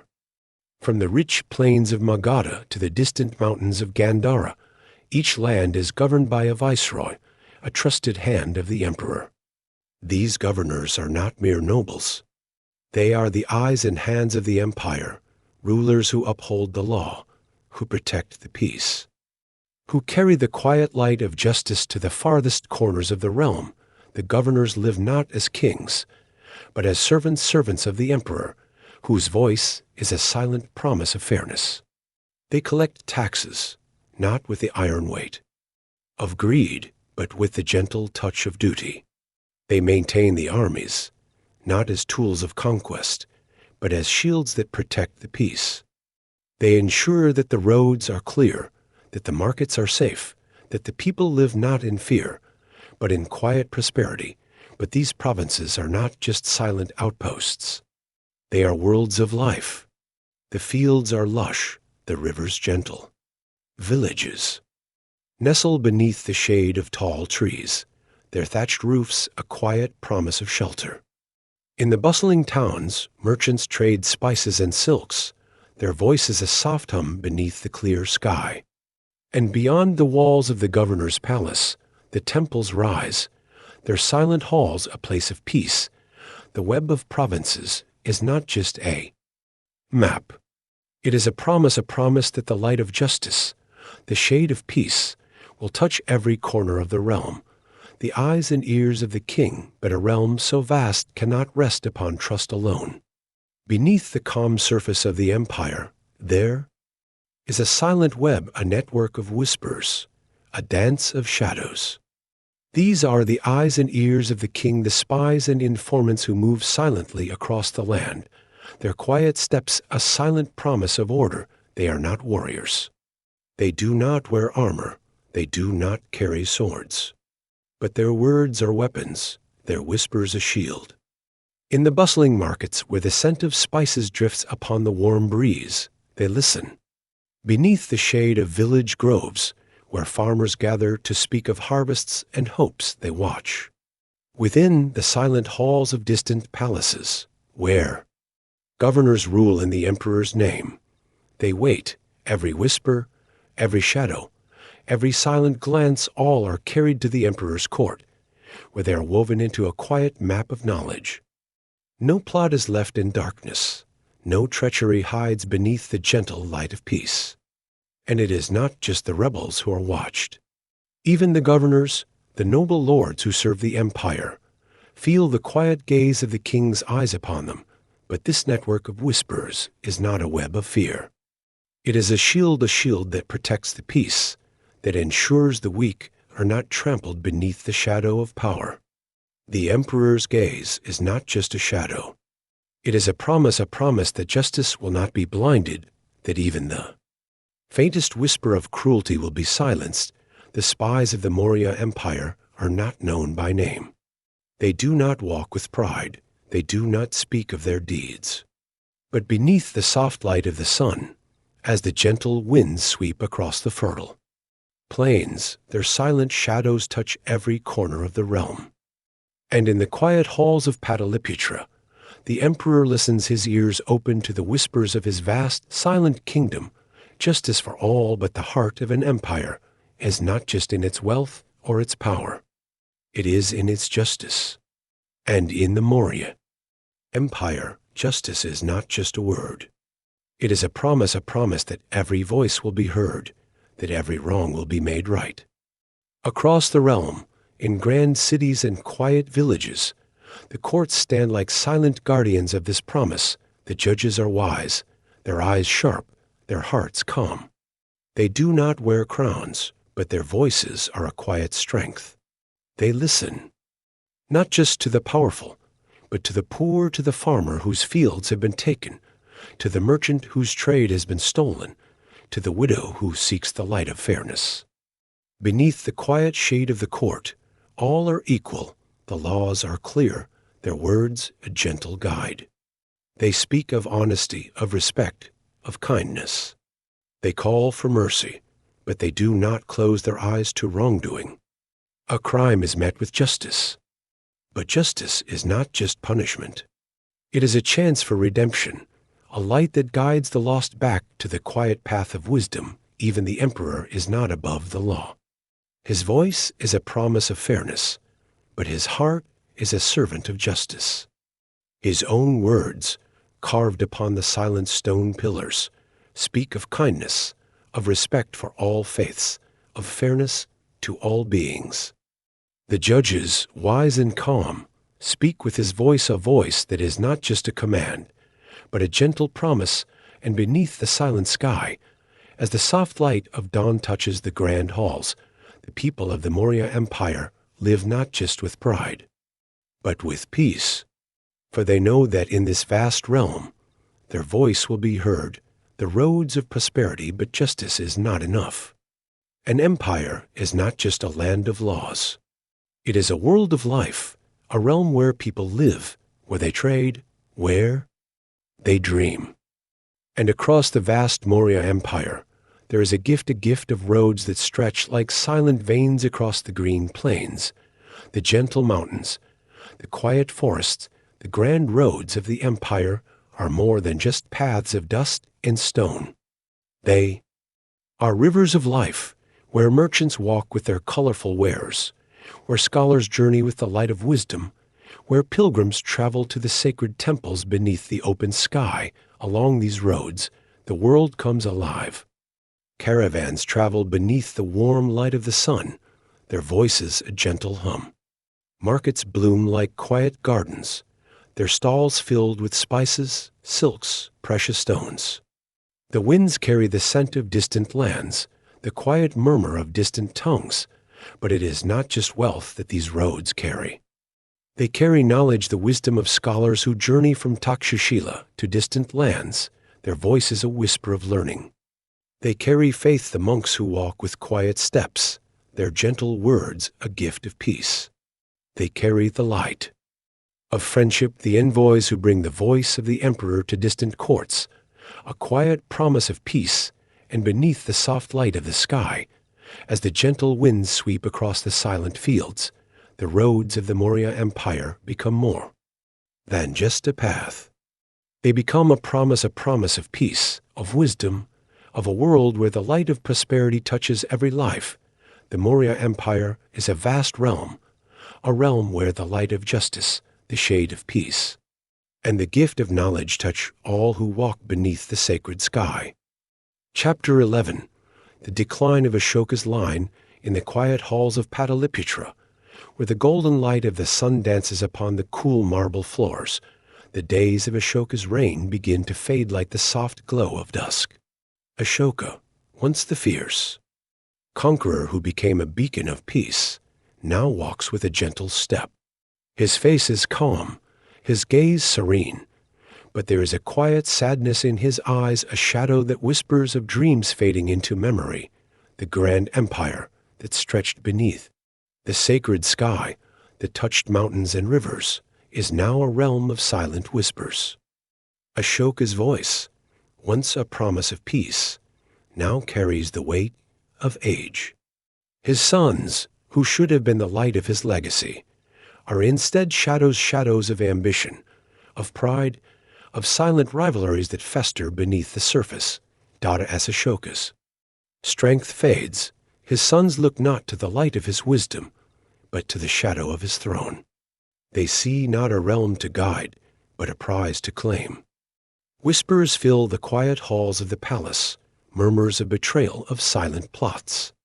Brothers become rivals, their hearts hardened by greed, their eyes sharp with the cold light of power, the teachings of compassion, once a gentle river that flowed through the realm, are now drowned beneath the fierce storm of ambition.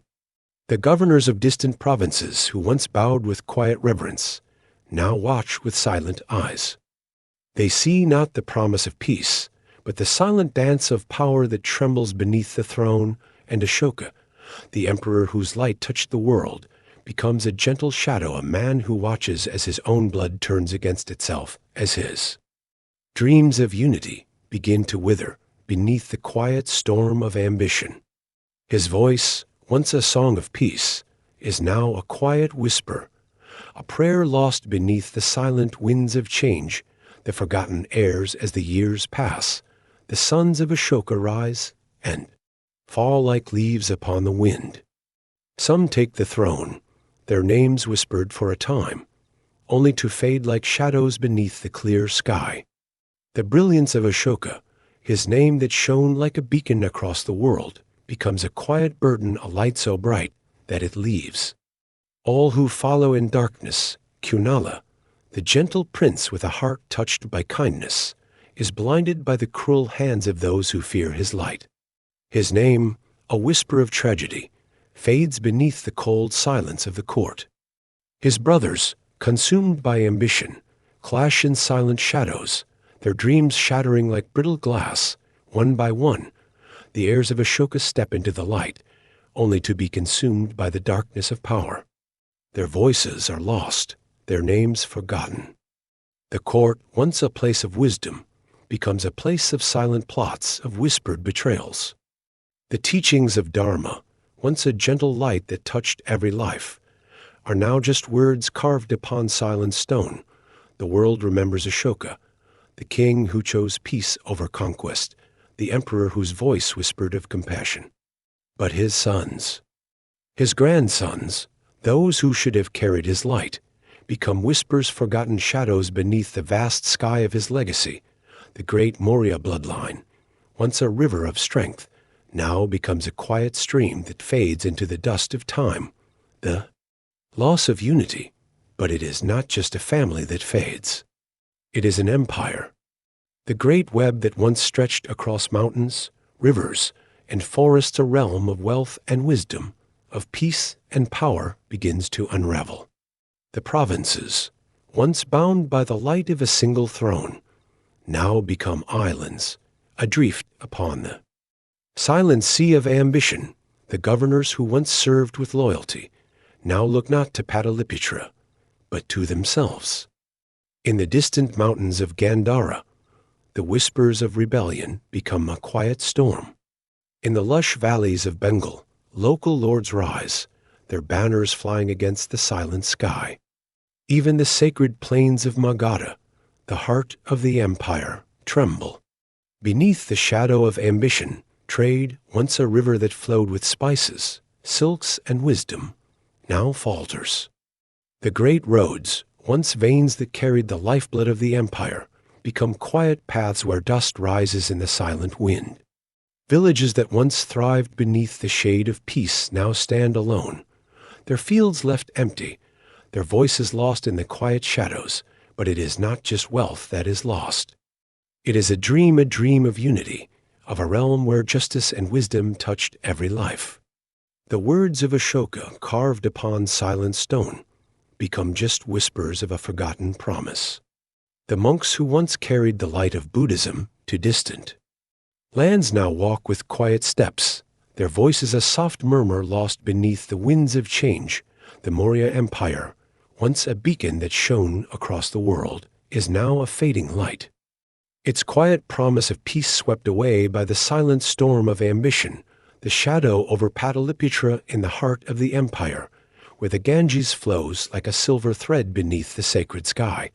The great city of Pataliputra stands. Its grand palaces, once filled with the soft light of wisdom, now stand like silent giants, their golden domes shadowed beneath the quiet light of dusk.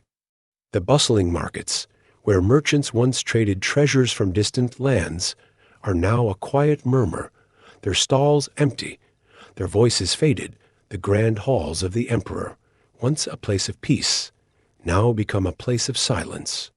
The courtiers, who once spoke of wisdom and justice, now whisper of shadows, of rivals who rise, of lords who scheme, of power that slips like sand through trembling hands. The sacred temples, where the quiet light of devotion once danced upon the cool stone, now stand empty.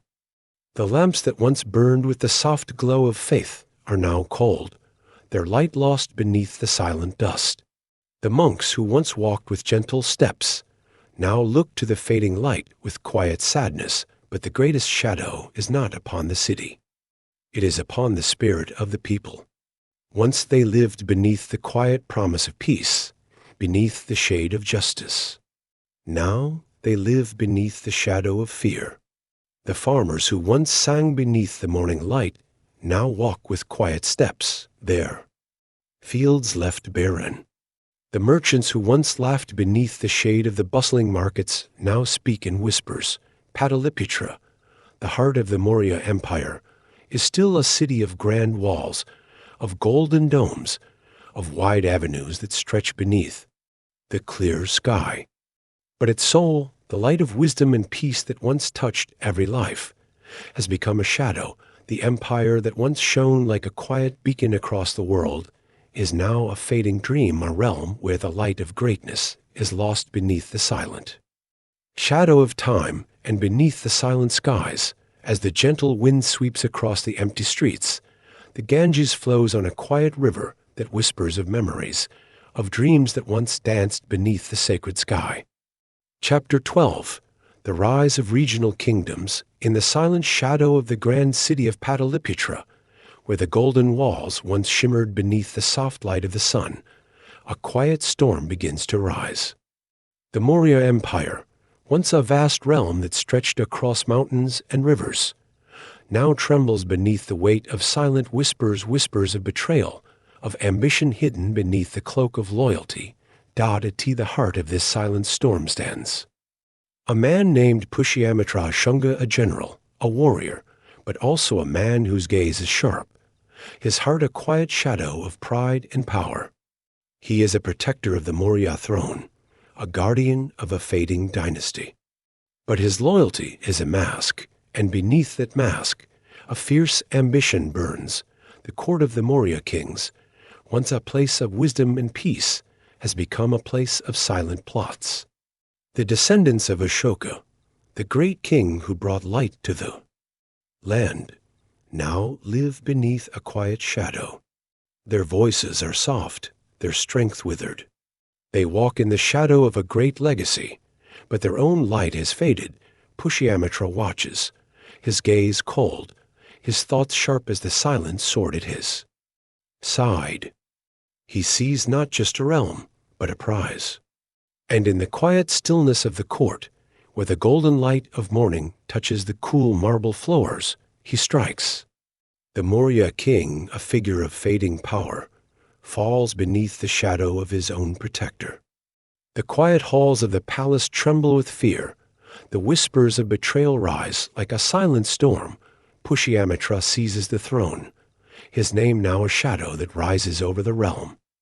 The Maurya dynasty, once a beacon that shone across the world, now becomes a memory, a name whispered in fear, a dream that fades beneath the cold light of ambition. But even as the Shunga dynasty rises upon the ashes of the Maurya throne, the light of Ashoka's dream does not die. It lingers like a quiet whisper, a soft breeze that touches the hearts of those who remember a promise of peace, a gift of wisdom, a light that once touched the world.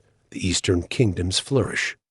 But even as the shadow of the Shunga dynasty spreads across the heart of the land, new lights begin to bloom in the east. The vast realm of the Mauryas, once a single empire, now becomes a mosaic, a realm of smaller kingdoms, each a world of its own. In the lush valleys of Kalinga, where the green fields dance beneath the gentle breeze, a kingdom rises.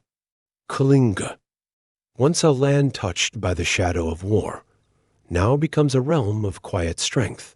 Its people, fierce and proud, live beneath the shade of peace. The rivers flow gently through the fertile plains. The mountains stand like silent guardians. Temples rise beneath the clear sky, their silent halls filled with the soft light of faith. Further south, the land of Undra becomes a place of trade and wealth. The great rivers flow like silver, their waters a gift of life. Merchants travel. The winding roads, their boats sail upon the gentle waves. Cities bloom like quiet gardens, their markets filled with spices, silks, and the soft murmur of distant tongues. And in the distant northeast, the kingdom of Bengal rises, a land of green forests and quiet rivers. Its people, skilled in the art of trade, travel across the sea, their boats like silent birds upon the waves. The winds carry their sails, the soft light of the sun dances upon the waters. Each of these kingdoms is a world of its own, a place of wealth, of wisdom, of quiet strength. They are not empires, but they are not weak. They stand like silent stars beneath the vast sky, each a light that shines with quiet pride, but they are not just lands of kings. They are realms of people, farmers who till the rich soil, merchants who trade beneath the shade of the bustling markets, priests who chant beneath the sacred groves.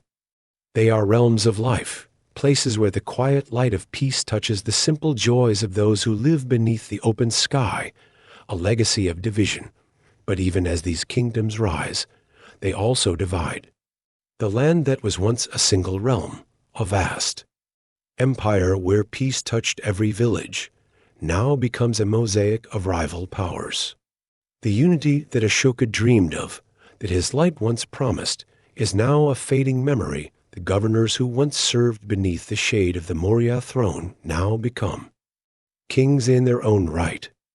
Their banners rise against the clear sky. Their voices speak of pride, of power.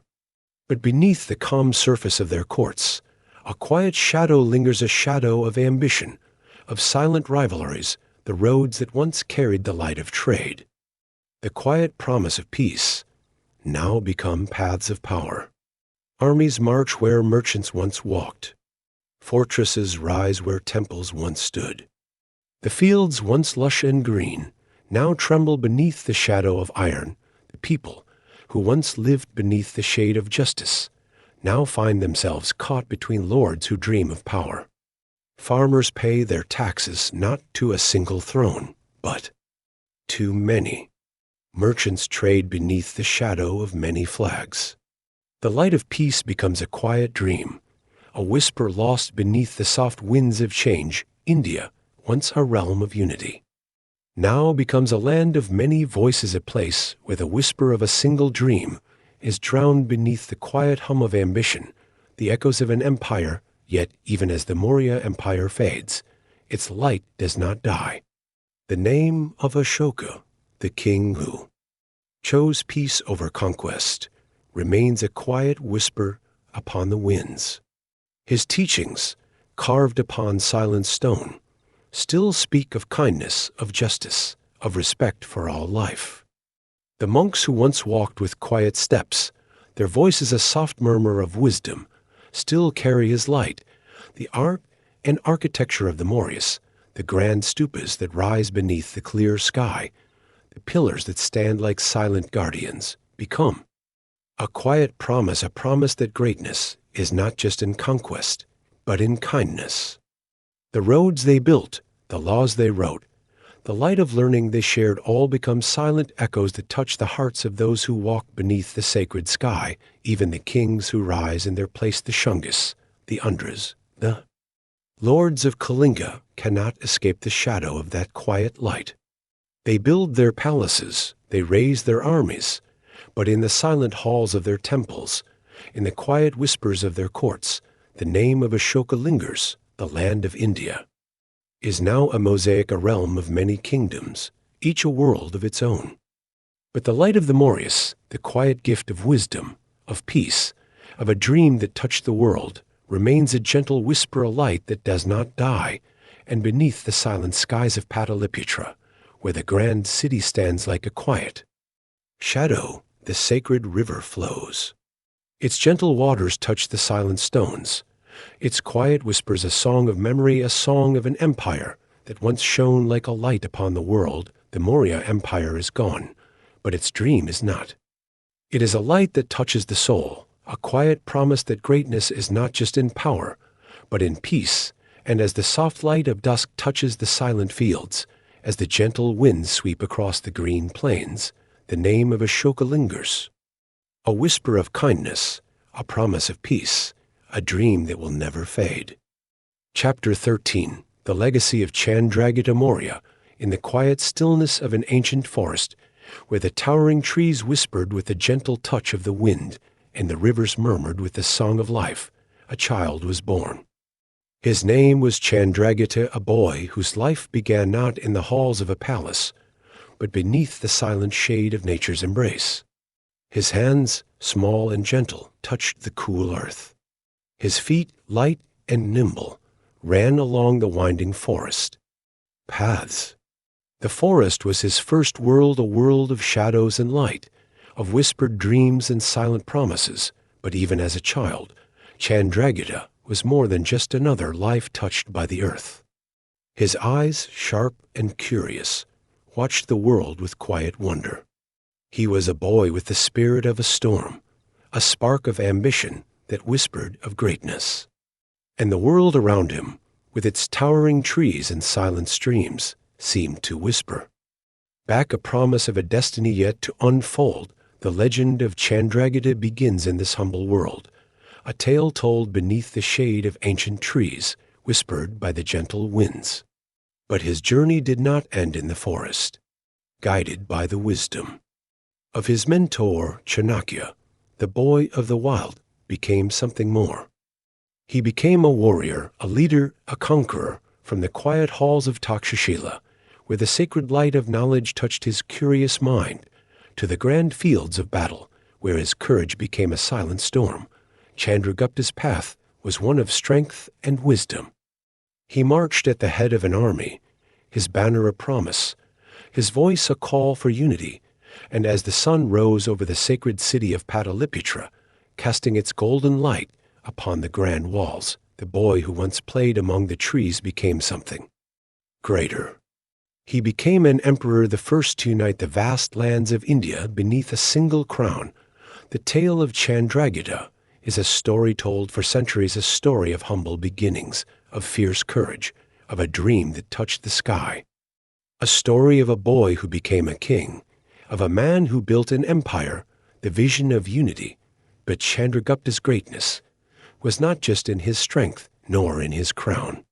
It was in his dream, a dream of unity, a vision of a land not torn by the shadows of ambition, but held together by the light of peace. In his heart, he carried a promise of a realm where the rivers, the mountains, the forests, and the fields would not just be lands of kings, but a single world, a single home under his rule.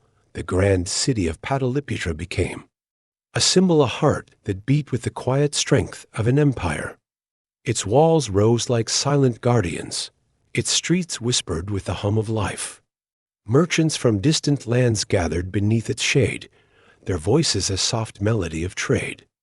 Scholars walked the shaded courtyards, their words a quiet river of wisdom. Warriors marched beneath the golden banners, not as conquerors, but as protectors. Chandragupta's empire stretched across the vast plains, beyond the towering mountains, to the distant shores where the waves kissed the silent sands. His rule was not just a shadow of power. It was a light of justice, of order, of a dream that touched every life beneath the sacred sky. But his vision was not just a gift of strength. It was a promise of peace. He forged alliances, not just with the sword, but with words, of friendship. He welcomed traders from distant lands, their boats heavy with silks, spices, and the quiet murmur of distant stories. He built roads that stretched like veins across the fertile plains, carrying not just wealth, but the quiet light of knowledge. The dream of Chandragupta did not die with him. It became a beacon, a light that shone across the ages, a promise that whispered to the hearts of future kings. His vision of a united India became a silent call, a dream that touched the soul of those who walked beneath the sacred sky, the silent wisdom of Chanakya. But even the greatest of kings are not born from strength alone. They are shaped by wisdom, by the quiet light of those who guide them. And for Chandragupta, that light was Chanakya, a man of sharp eyes, of quiet words, of a mind that shone like a silent flame. Chanakya was more than a mentor. He was a guide, a shadow that walked beside Chandragupta, a voice that whispered not of dreams, but of truth. His wisdom was not just in words, but in quiet strength. He taught Chandragupta that power is not just in the sword, but in the mind, that victory is not just in conquest, but in order. His teachings were not lost. They were written, carved upon the silent pages of the Arthashastra, a text of strategy, of governance, of wisdom that would touch the world. It spoke of justice, of law, of the silent strength that lies in fairness.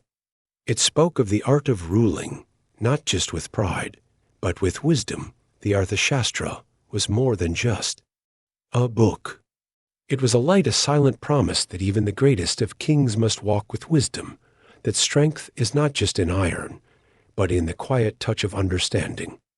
It became a guide, a gift of knowledge that whispered through the ages, even as the Maurya Empire faded, even as the grand halls of Pataliputra stood silent beneath the gentle touch of time.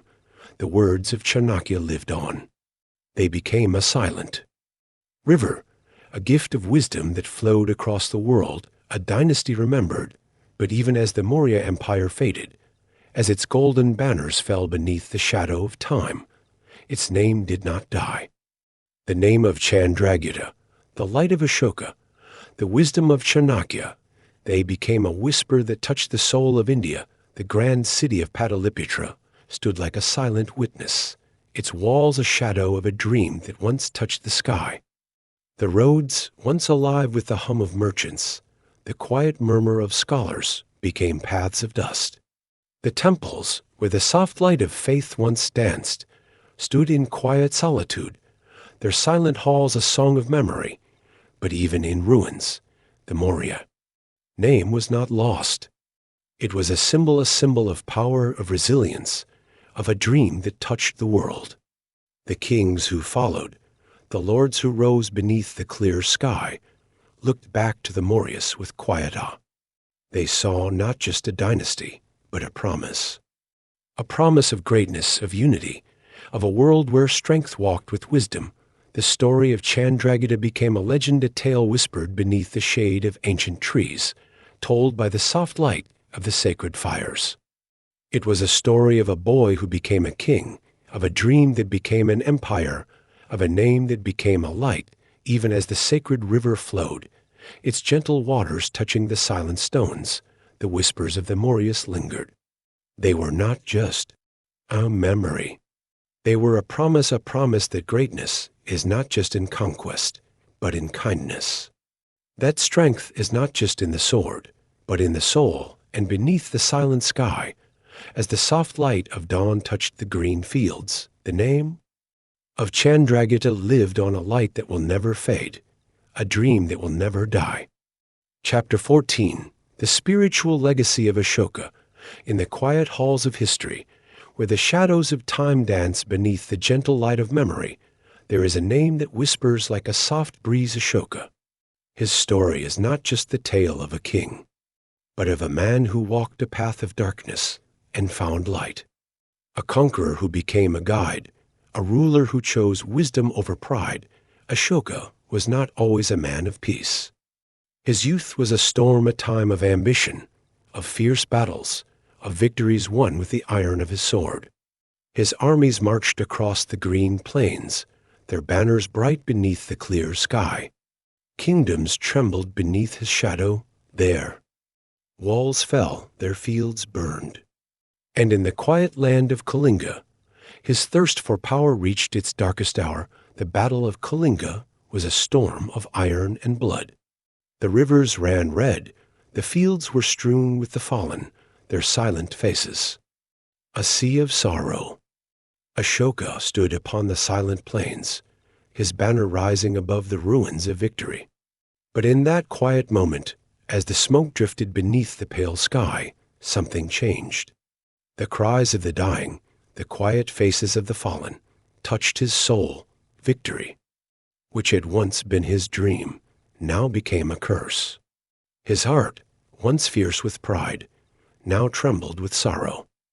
And as the gentle wind swept across the silent fields, the conqueror saw not a realm won, but a world lost. In the quiet stillness of his palace, beneath the shade of the sacred trees, Ashoka's heart turned. He looked not to the sword, but to the soul. He turned to the teachings of the Buddha, the gentle words of compassion, of wisdom, of kindness. The king who had brought darkness now sought light. His voice, once a command of conquest, now became a promise of peace. His strength, once a shadow of fear, became a shelter of kindness. Ashoka became more than a king. He became a guide. A light that touched the world with the quiet promise of peace, the Dharma of Ashoka.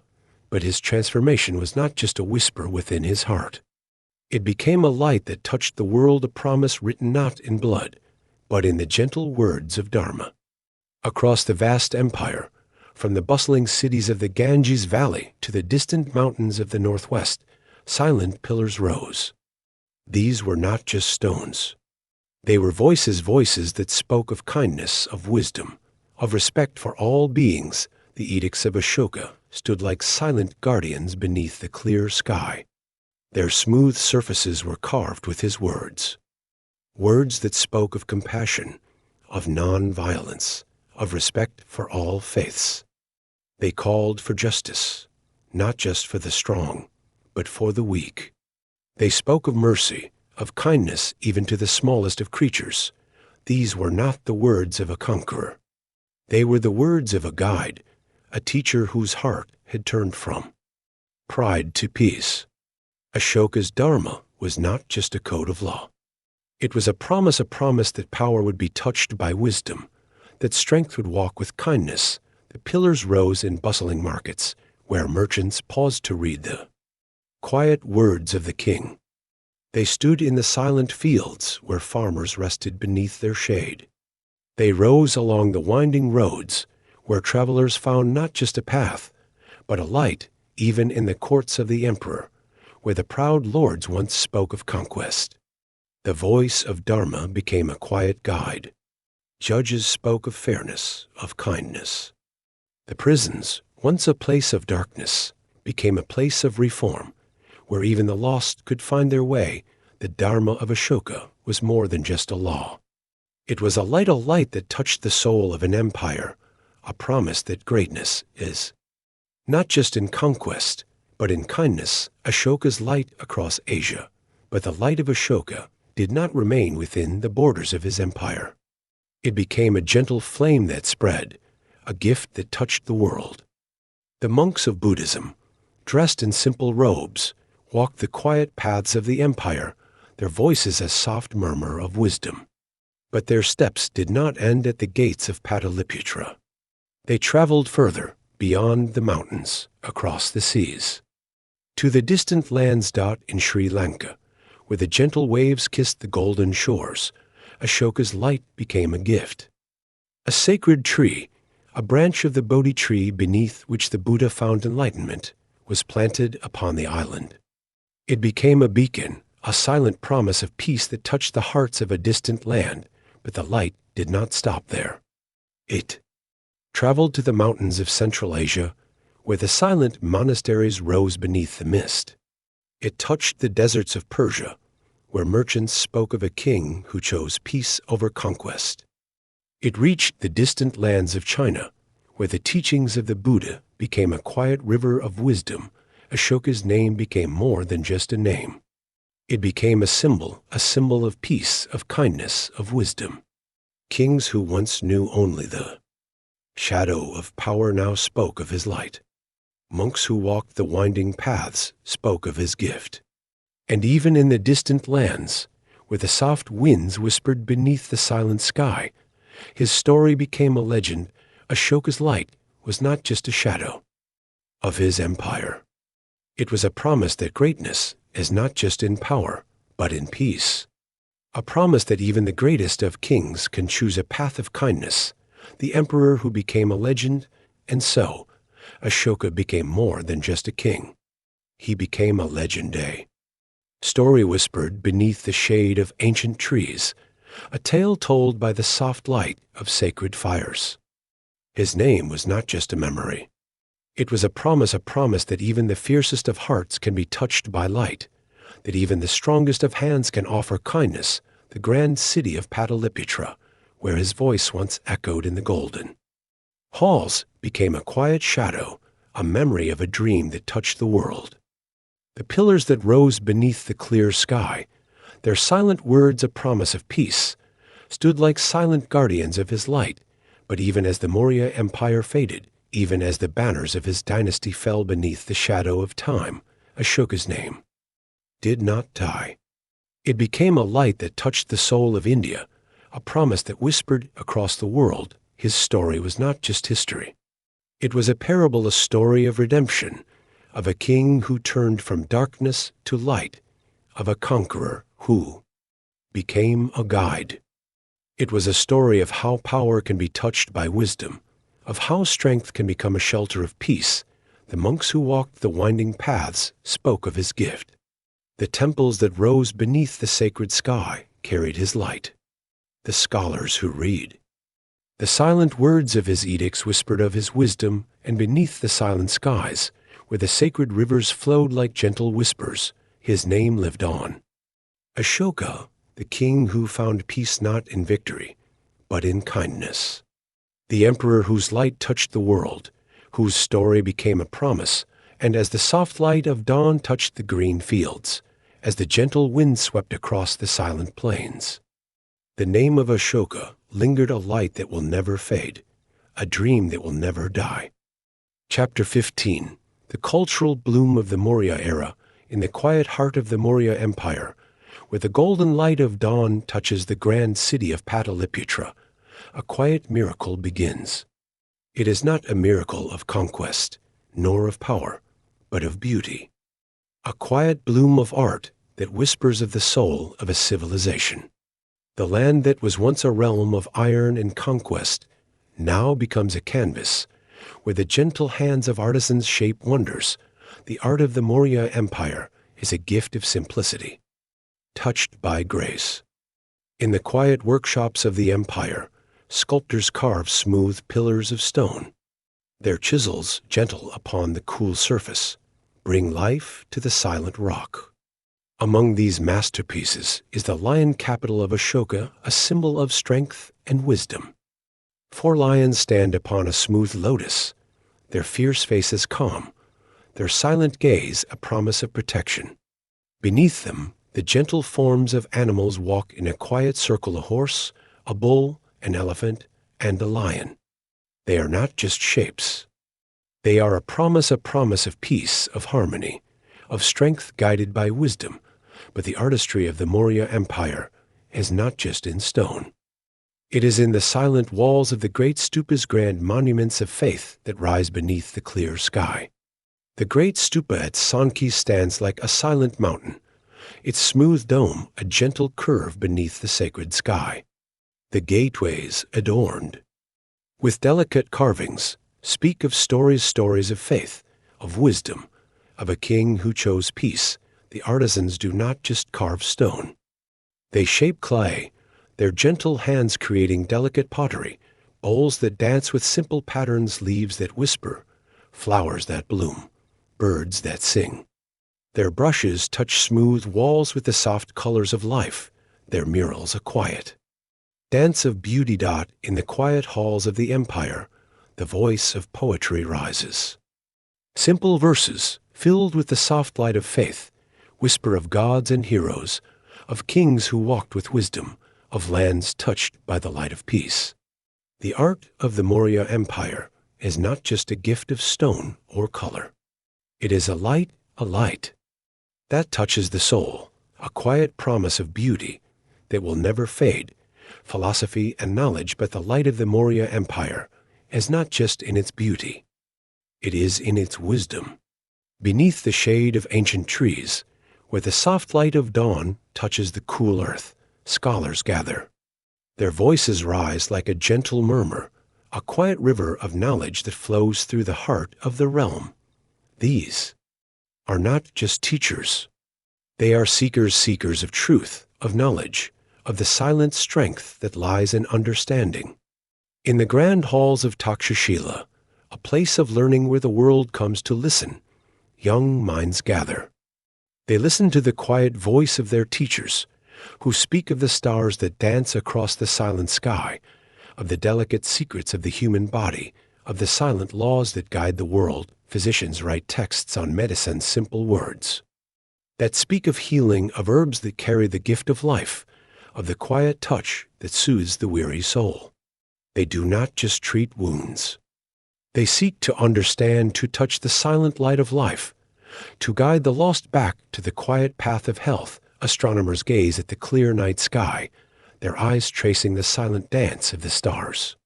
They write of the movements of the heavens, of the gentle curve of the moon, of the quiet light of the morning sun. Their charts become a promise of understanding, a light that touches the darkness of ignorance. But the greatest of these teachers is Chanakya, the wise guide who walked beside Chandragupta. His words, carved upon the silent pages of the Arthashastra, become a gift of strategy, of governance, of wisdom. It is not just a book. It is a guide that whispers of justice, of order, of strength touched by wisdom. The knowledge of the Maurya Empire is not just in books. It is a light that touches the soul, a promise of understanding that will never fade, the splendor of Pataliputra, and at the heart of this light stands Pataliputra, the grand city that shines like a jewel beneath the sacred sky. Its wide avenues stretch beneath the soft light of morning, lined with tall trees whose leaves dance with the gentle breeze. Merchants walk beneath the shade, their voices a soft murmur of trade. Stalls bloom with spices, silks, and treasures. From distant lands, the grand palaces rise like silent mountains, their golden domes gleaming in the warm light of the sun. The walls are adorned with delicate murals, their colors a gentle dance of beauty. The courtyards are filled with the soft scent of flowers, their petals a carpet of color beneath the clear sky. But Pataliputra is not just a place of wealth. It is a place of wisdom. In the quiet halls of the monasteries, where the soft light of the sacred lamps dances upon the cool stone, monks sit in silent meditation. Their gentle voices rise in soft chants, a song of peace that touches the soul.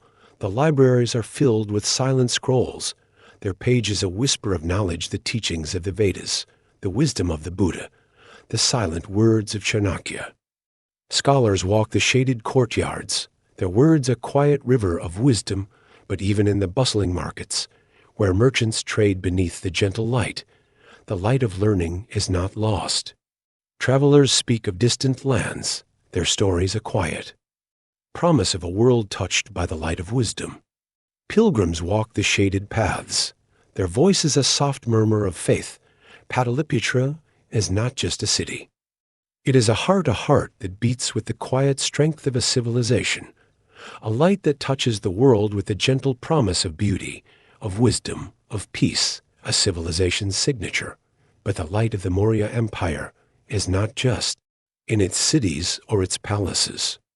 It is a light that touches the soul, a promise that whispers across the ages.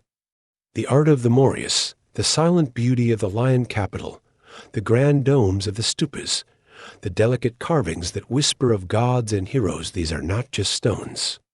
They are a voice that speaks of a world where beauty is a gift of the soul, the wisdom of the Mauryas, the gentle words of the Arthashastra, the silent light of the monasteries, the quiet hum of the scholars who walk beneath the sacred trees. These are not just words. They are a light that guides, that touches, that heals, even as the Maurya Empire fades, even as its grand cities stand silent beneath the soft touch of time. Its light does not die. It becomes a whisper that touches the hearts of those who walk beneath the sacred sky. The kings who follow look to the Mauryas with quiet awe. They build their palaces, their temples, but in their hearts they carry the quiet light of that ancient empire, a light that spoke of beauty, of wisdom, of peace, and beneath the silent skies, as the soft winds sweep across the green plains. The art and wisdom of the Maurya Empire live on. They are not just memories. They are a promise that greatness is not just in power, but in kindness. That beauty is not just in gold, but in the soul. The Maurya Empire is gone, but its light will never fade. It is a light that whispers across the ages, a gentle promise that touches the heart. Chapter 16. The Forgotten Faces of History. In the grand halls of the Maurya Empire, where the golden light of the sun danced upon the cool marble floors, history was written with the names of kings and conquerors. Chandragupta, Ashoka, Bindusara, names that shone like silent stars upon the canvas of time. But beneath the shadow of these towering figures, in the quiet corners of the empire, lived those whose stories were whispered, not sung. The women of the Maurya Empire, queens, princesses, and humble women whose silent strength shaped the world. They walked the shaded courtyards of grand palaces, their gentle steps a quiet melody upon the cool stones. They watched from behind the delicate curtains, their voices a soft whisper that guided kings. Some were queens, their crowns a symbol of silent power. Others were princesses, their dreams a gentle light that touched the soul. But many were not born to crowns. They were mothers, daughters, wives, women whose lives were woven into the quiet fabric of the empire. One among them was Queen Durdara, a figure lost in the quiet shadows of history. Wife of Chandragupta, her voice was not a command, but a whisper of wisdom that touched the soul of a conqueror. Her life, silent and gentle, became a quiet strength that guided a king, but the stories of these women were not always of power. In the bustling markets of Pataliputra, where the scent of spices danced upon the warm breeze, women traded, their voices a soft murmur of life. In the quiet villages, where the green fields stretched beneath the clear sky, they worked beside their families, their hands gentle upon the rich soil. Even in the grand monasteries, where the soft light of faith touched the silent halls, there were women who sought wisdom. Nuns who walked with gentle steps, their voices a quiet prayer that touched the soul. Their names may be lost, but their light was not. They were the silent stars that shone beneath the vast sky of the Maurya Empire, a light that touched the world, even in silence, the soldiers and merchants. But the strength of an empire is not just in its kings, nor in its queens. It is in the hands of those who walk beneath the sacred sky, those who fight, those who build, those who dream. In the vast fields of the Maurya Empire, where the gentle winds swept across the green plains, there marched an army, not just of warriors, but of souls who carried the quiet promise of peace. The soldiers of the Maurya Empire were more than just swords and shields.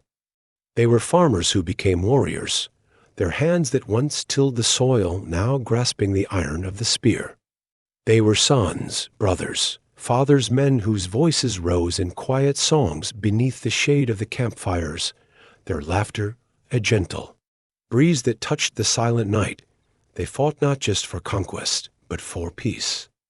Beneath the golden banners, they marched across mountains and rivers, their feet light upon the sacred earth. Some fell, their names lost beneath the silent shadow of time.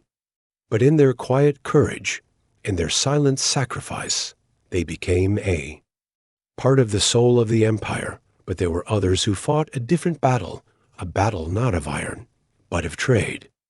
The merchants of the Maurya Empire walked the bustling roads. Their boats sailed upon the gentle rivers. They carried spices, silks, precious stones, treasures that whispered of distant lands. But they also carried stories of the distant mountains of Central Asia, of the golden shores of Sri Lanka, of the bustling markets of Persia. Their voices were a gentle hum beneath the warm light of the sun. They spoke of wealth, but they also spoke of wisdom. They were the silent rivers that carried life to the empire, a gift of prosperity that touched the soul of a realm, the scholars and scribes, but beneath the shadow of swords and the hum of trade, there was a quieter light, a light of knowledge, a gift of wisdom that touched the world. The scholars of the Maurya Empire walked the shaded courtyards, their robes soft against the gentle breeze. They spoke of the stars that danced across the silent sky, of the sacred words of the Vedas, of the gentle wisdom of the Buddha. In the grand halls of Takshashila, young minds gathered, their voices a quiet river of questions. Teachers spoke of medicine, of the secrets of the human body, of the silent art of healing. Astronomers watched the clear sky, their eyes tracing the silent dance of the stars. Mathematicians wrote of numbers, their simple symbols of promise of understanding, but among them were also the silent scribes, men and women, whose gentle hands brought life to the quiet pages. They wrote of laws, of treaties, of the wisdom of kings. Their brushes danced upon the soft leaves, their delicate words a gift of knowledge. The Arthashastra, the silent text of wisdom written by Chanakya, was their gift, a gift that whispered across the ages. Their names are lost, their faces forgotten. But their light was not. Their words became rivers of wisdom that flowed across the world. The Maurya Empire was not just a realm of power. It was a realm of wisdom, a realm where the quiet light of knowledge touched the soul, whispers of the past. But history is not just the story of kings, nor of queens, nor of scholars. It is a quiet song, a song whispered by the lives of those whose names are lost, but whose souls remain.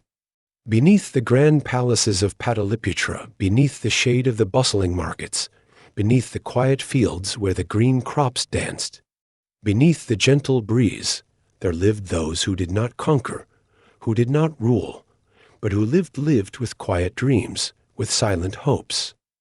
With simple joys, the farmers who woke with the soft light of dawn, their hands gentle upon the rich soil. They sang beneath the shade of ancient trees, their laughter a soft melody that touched the wind. The potters who shaped the soft clay, their hands bringing life to the delicate bowls that danced with simple patterns. The weavers who touched the soft threads, their looms a quiet promise of beauty. The mothers who sang to their children, their voices a gentle lullaby beneath the silent sky. The lovers who walked beneath the soft light of the moon, their hands touching, their hearts a quiet flame. The old men who sat beneath the shade of the village groves, their voices a quiet murmur of stories of gods and heroes, of kings and dreams. They did not write their names upon the silent stones.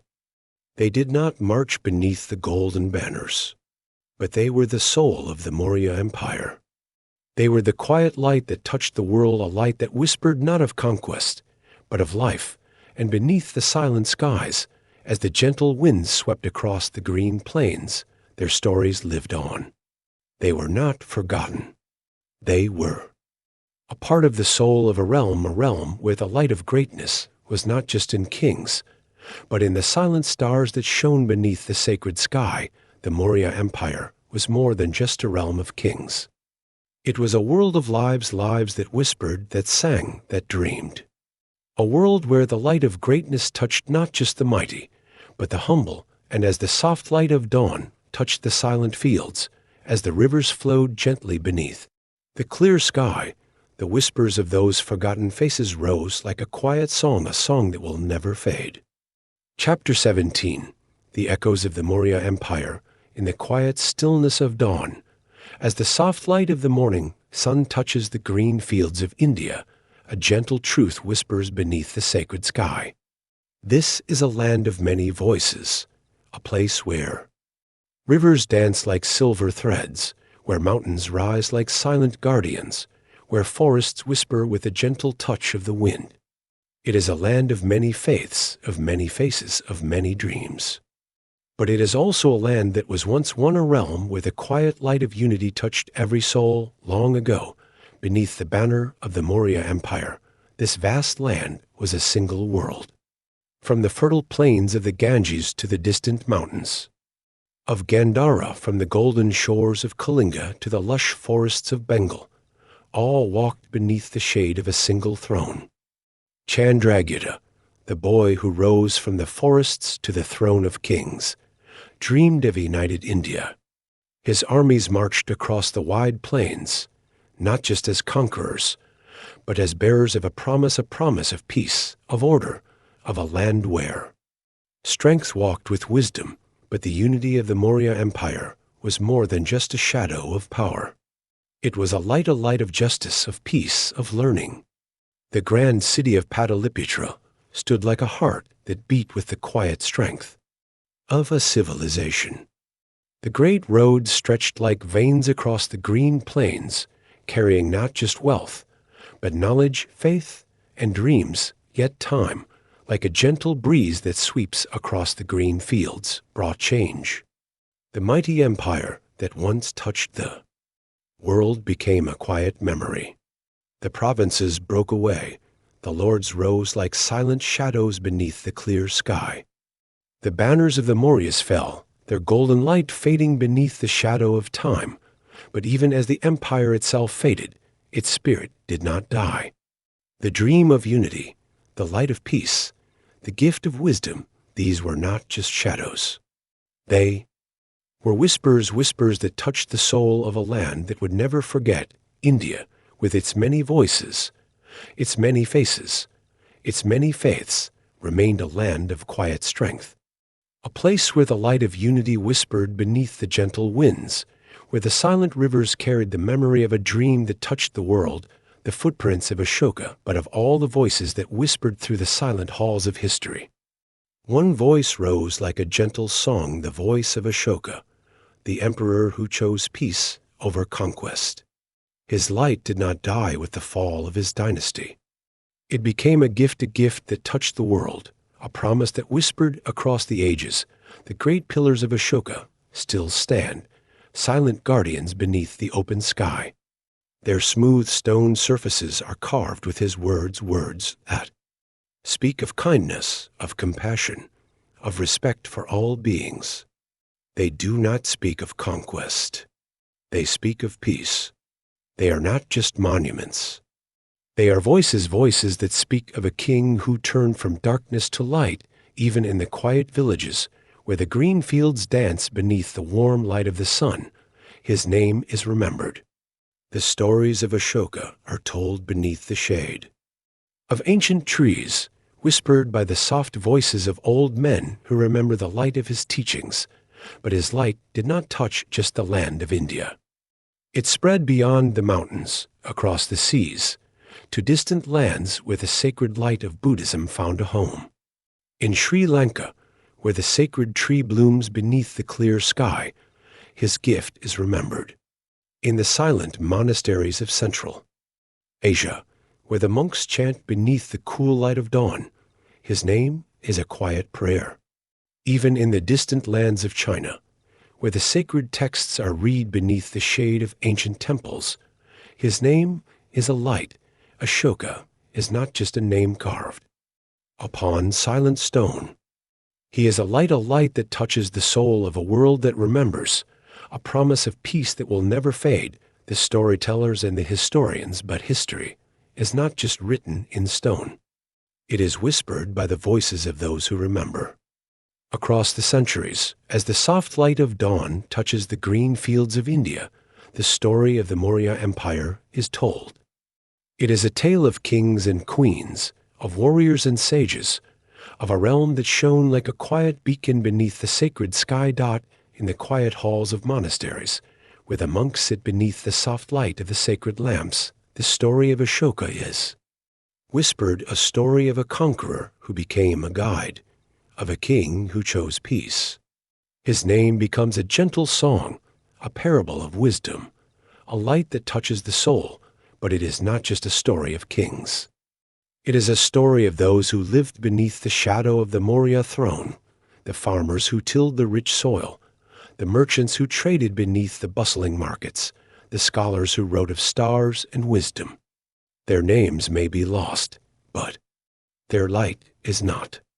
They are remembered in the quiet stories whispered beneath the shade of ancient trees, in the simple songs sung beneath the light of the sacred fires. The historians write of the grand battles, of the mighty kings, of the golden halls of Pataliputra. But the storytellers speak of the dreams, of the hopes, of the gentle whispers that touch the soul of a realm. They speak of Chandragupta, the boy who rose from the forests to the throne of kings. They speak of Ashoka, the king who found peace. Not in conquest, but in kindness. They speak of a land that was once one, a land where the light of peace touched every soul, where the silent winds whispered of wisdom. where the rivers flowed like quiet songs of memory, a dream that never fades, and as the soft light of moonlight bathes the silent ruins of Pataliputra, where the grand palaces stand like quiet shadows beneath the clear sky, the whispers of the Maurya Empire rise like a gentle song. The grand halls are silent, their golden domes touched by the cool light of night. The bustling markets, where merchants once traded treasures from distant lands, are now a quiet shadow. The temples, where the soft light of faith once danced, stand in silent solitude, but even in this quiet stillness, the whispers rise. They are not just echoes of a forgotten realm. They are a promise that greatness is not just in conquest, but in peace. That strength is not just in the sword, but in the soul. The whispers of kings and sages, of warriors and monks, of mothers and merchants, rise like a quiet breeze beneath the silent sky and beneath the clear light of the moon. As the gentle wind sweeps across the silent fields, the sacred river flows. Its gentle waters touch the silent stones. Its quiet whispers a song of memory, a song of a land that was once one, of a dream that touched the world. The Maurya Empire is gone, but its light will never fade. It is a light that whispers across the ages, a gentle promise that greatness is not just in power, but in kindness. And as the dawn touches the green fields, as the rivers flow gently beneath the clear sky, the echoes of the Maurya Empire live on. They are not just memories. They are a promise that dreams do not die, that light does not fade.